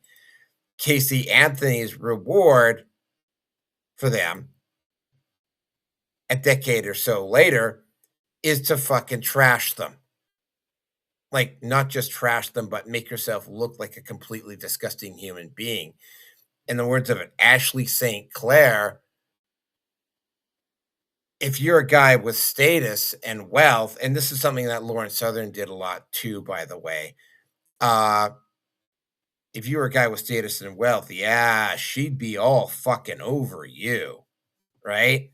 But it's like, yeah, she wouldn't, like, the moment things went bad for her, she moved on to her next grift. And she didn't even think fucking twice about whether she was contradicting herself or whether she was being a decent human being or whatever. Like, she was out for herself, period. End the fucking story. And you know what? Elon Musk should have fucking known better, but he didn't. Right? If there is a lesson, there's lessons here that I think need to be said to the general male population here, right? Do not sell out your fucking integrity just because the fucking woman is hot, right? Taking a look at Casey Anthony, and you can tell that when she was younger, she was hot as fuck. You take a look at Ashley St. Clair, and she's hot as fuck, right? And there are guys out there that are completely willing to fucking sell it and they're willing to champion feminism and defend, as I'm currently dealing with an individual on Facebook that's doing it right, to absolutely defend outright fucking stupidity to the point where they make themselves look like complete fucking morons for a woman that might not know she exists or might not even care that he's fucking doing it, right? And it's like, And here's the tragic part on this. You tell a lot of guys that that's what he's fucking doing, and he'll just keep on fucking doing it, right? Now, if I had a personal preference on this, I would say, like, let's make these idiots look as stupid as humanly fucking possible. That's just me, though, right? Um, you know, yeah, dude, it's like both of these cases, like, don't give up the baby for the fucking bathwater, right? Don't give up the bathwater for the baby. Like, just wow. Looking again, good, just kind of bringing this back up. Again, they went after Casey Anthony with the death penalty for a fucking reason, because what she did was disgusting, and she was like, her behavior indicated that she was a disgusting human being. And then you take a look at that post, which I am going to just temporarily post up again, and you take a look at some of the stuff that she was saying on Twitter and Facebook, and you realize it's like, yeah, you know what? Like, they were doing the death penalty on her for a goddamn reason. And you look at Ashley St. Clair, looked really pretty, put on a fucking MAGA hat, put on tight-fitting fucking clothes, showed off, said a few of the right things, and there were guys completely and utterly willing to just completely fucking throw themselves at her. Right? Here's the thing. I mean, she really didn't do all that much. She just said a few of the right things. And there were lots of guys that were willing to fucking do it. And it's like, if you were one of those guys, I'm just going to fucking say it right. If you were one of those fucking idiots that was doing that, I think you're a fucking weak ass fucking simp. I think you need to start working on your critical thinking skills. And I think you need to grow a fucking brain. Right? Are you proud of the fact that you simped the fuck out for Ashley St. Clair? Are you proud that you stuck up for her when she was attacking people and giving bullshit opinions about the manosphere? Are you fucking proud of that now? Well, are you? Anyway, you know what? I could go on and on and on and on about this, but I'm done. I'm going to turn it over to Robert, because we need to get this show done. Well, there's two sides to everything, and it's just not women that does it, it's guys too. And women are the same way about good-looking guys. They get real stupid about the situation. I would say they're more that way about rich guys than they are about good-looking guys. Oh yeah, but what I'm referring to is that, well, when the opposite pops up and they looking and they getting slobbering and all that, both guys and women, they don't use common sense, for crying out sakes. What you're seeing is an appearance of whatever the person's doing. And if you don't get to know, like you said, if you don't get to know them mentally and physically, are you falling in with a fake person or the real McCoy?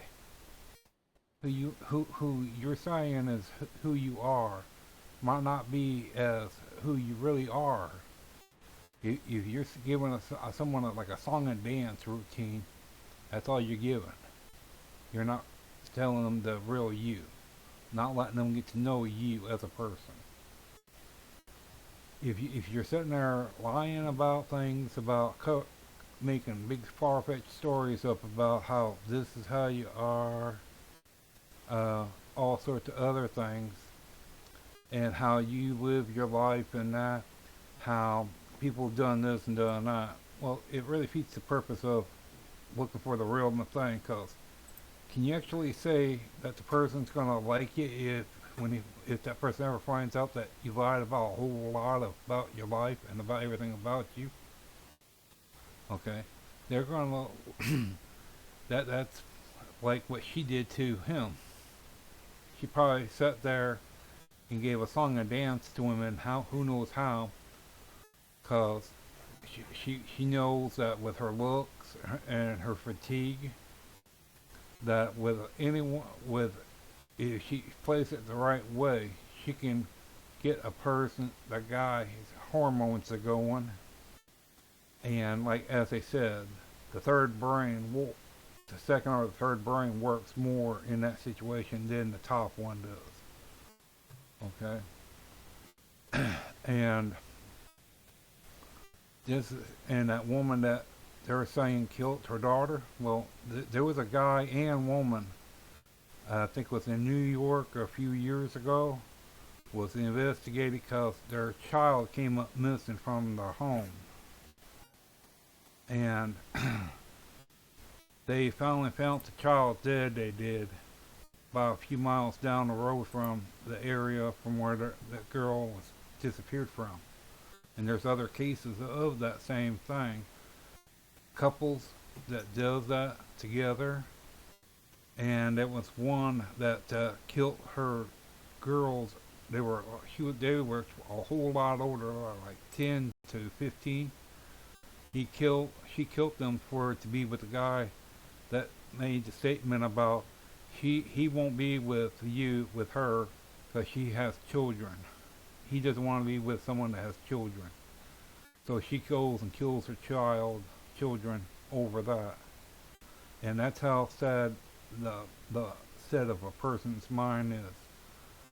Don't bother getting to know the person mentally, who they are, how they handle situations and all that. But then when things blows up in their face, that you always hear how, oh, I never would have thought about how they were. But if you can't wait to find out how they are about in a year or 2 years, get to know them all in the important ways. Then when things do come up where people get hurt, or your kids or you get hurt, because you rushed into a situation that you could have waited to find out, and find out like who he is about from friends or his family members. If you're that close, that person's close to, and you can always find out just by bringing up conversation about the person. And that's the way how they respond to the question that you ask does a lot without saying it. There's signs to it as well. Sweatiness, eye bulging, and there's a lot of cases of couples killing kids, guys doing the same thing, and with her, and like however they met together, okay, that had to be a real high up place because she's a model, ain't she? Yeah. And for her to meet him, what up class place where he was at, where models are at, okay, and models, they got that reputation, and you as a person knows that type of reputation that you can get into by, you can always bump, if you meet a model, there's a good possibility something could happen. You can meet them, things maybe not. But you should know, like with anyone, like with me, okay, even if I am, like, okay, and if a good-looking woman pops up and starts talking to me, I'm gonna be a little bit like, okay, what's up now? Don't get me wrong, it's good to have a good-looking woman talk to you. But if you're sitting in a room for like 2 to 3 for quite a long amount of days and years and all that, and mysteriously a good-looking person pops up, wants to get to know you, you always say, okay, good. But you're always going to be in the back of your mind is, what's up? Because you're going to be a little bit on the cautious side, because when have your luck ever turned into a thing of a good-looking woman is actually wanting to get to know you as a person? Okay. Okay, well, it has happened to me, but yeah, I get your Yeah. point. Is there anything else you need to add? Or is that it? Well, there's a few. The thing of it is with that one, and he was in office. He was on the news, and some guy made a comment about his boy's mother, and he jumped up and said, and point blank told the person, "You don't be talking about my child's mother in that way." Tone, okay. That was on our news about that. So things ain't all what she's trying to make it out to be in on that. Okay, throwing him under the tire or whatever. Because if he's willing to stand up on national TV on the news thing, because a person made a statement about his child and he offended her, it's because that person made a statement about his mother. It can't be too rough or however, because for him to do that for her, there's just no way. Because if there was hurt feelings and all that to the point where you wouldn't care what someone says about someone, as long as they didn't go off about just attacking your child, they attacked her, you wouldn't have stand up and protect her, as much as you would. But he did. And the thing of it is, that woman that killed her child, okay, was she married and all that for her to feel No, like she was a single mom. her whole life? I have Married? no idea. I have no idea. Okay. But I mean, it was like she was not living with the father of the child when this happened. Because there was, okay, because that's the thing. Find out more about it, because it sounds like this one woman killed her because she didn't want to raise a child anymore, and she killed it. Yeah, that's exactly what it looks like. It was another woman as well that did that. I don't know. Well, I mean, it's like that's exactly what it looks like. Yeah. And it's like, I mean, people were willing to cut Casey Anthony slack at the time because she was hot. And then she goes and says this stuff later on, and it's just vile and hateful and disgusting. Yeah. And it tracks with exactly what fucking happened back in 2008, right? Like it's consistent with the character of somebody who would do something like that, which is why she's having to go back under fucking ground again, because it's like, oops, right? Anyway, are you? Is that it for you? Because we still we're over 4 hours, and we need Roger to finish this up. So, Roger, you're up. Well, I mean, for me personally, I see it like this: when it comes to what's her face? I forgot her damn name again. It's Casey Anthony. Casey Anthony. I remember that case. And it was actually pretty disgusting. And Robert is right. There's about 2 or 3 other cases afterwards that kind of similar. But this one was really, really fucking bad because when the cops found her, I believe she was at a party. She was literally having a party with her freaking boyfriend and having a good old time when it was going on. And not only did she freaking do that, but after freaking they found the body, she came out with her bullshit freaking alibi, or actually accusation. She blamed her freaking dad for doing it. Her dad ended up having to freaking go on live TV with freaking her mother, and they both did a lie detector test because what her story was that the baby drowned in a freaking pool. And instead of calling the police, freaking her father wanted to cover it up and hid the body because they found the body like just a little bit of a distance away from her father's house because that's where she was living at, was her mom and dad's house. And she disappeared. And after a while, freaking her mom and dad was wondering what was going on with the baby. and that's when it all started. So after that, they had to do a search for her, and it took a while afterwards. I think it was another month or so before they found the body, which was a short distance away from the house. Now, that's my whole say on that. That's actually pretty disgusting, and the fact that she's a freaking legal advocate is pretty disgusting too. Like she didn't get penalized for any of that. As a matter of fact, after making accusations about her father being the one who did it, her father didn't even freaking get any kind of freaking criminal investigation or anything on him whatsoever. Freaking none of them.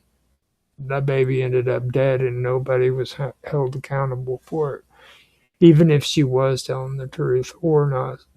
This kind of goes with the O.J. Simpson thing too. They were so dead set on believing that freaking O.J. Simpson was guilty that they didn't continue the investigation. They just let it go. Well, what if there was another murder?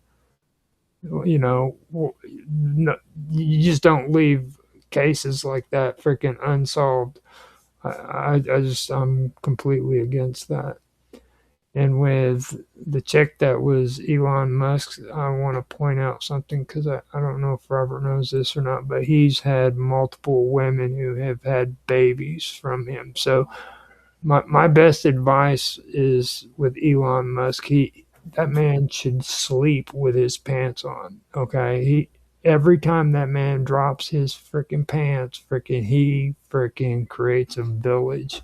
Okay, he does not need to freaking be. He does not need to be taking his pants off. That's all I gotta say. All right, so that concludes. We went over 4 hours again. There was a lot of heavy topics tonight, though. Right, there were definitely a lot of heavy topics tonight, so maybe I shouldn't be overly surprised about that. That concludes the show for tonight. I have to go, among other things, I have to go to the bathroom and I have to eat because we did go over 4 hours here. As per always, I will close it out with Inserted Urda 2 by Anna Ekstrom and Anna Dagger. That is it, guys. It will be, I am not sure exactly what the time. We will definitely be talking about the tick boxes and the missing scientists for 450, 496. Might add a couple more topics. I'm not sure. A lot happened this week. And that will be on the 4th. I don't know what time on the 4th because the 4th is also, it's a personal day, and that's part of the reason why I do want to do a show on the 4th, because there is a personal anniversary, which I will probably also be covering on the 4th, but I don't know what time. I will be leaving the house for a few hours tomorrow because I have what amounts to a fucking almost a holy trip that I gotta make, a personal trip I gotta make to multiple locations. If you want, you would on that. I've got a suggestion about the missing scientists. If you want to do it, I'm not. It's up to you, though. Well, yeah, we can talk about it offline. It's just real quick. It's David Hancock. You might want to look into that and add that to your topic that night because there's some things people have been talking about with that too. So yep. Okay. Well, yeah, it's gonna be a conspiracy / personal show on the 4th. Don't know what time it's gonna start. It will start as soon as my personal reflection is done. As soon as I get home, then I'll take care of it. It might be later on in the evening. It might be early on in the evening. But anyway, that is it for tonight. This is Inserted You by Anna Ekstrom and Anna Dagger. Thank you, everybody, for showing up tonight, and we will see you in a couple of days.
Hi, this is Naroki5. I am going to be doing this until I die or I find something better to do. So please help me achieve this personal and, I think, noble objective by contributing to my Patreon or Subscribestar. Link is down below. Every little bit helps. Thank you very much.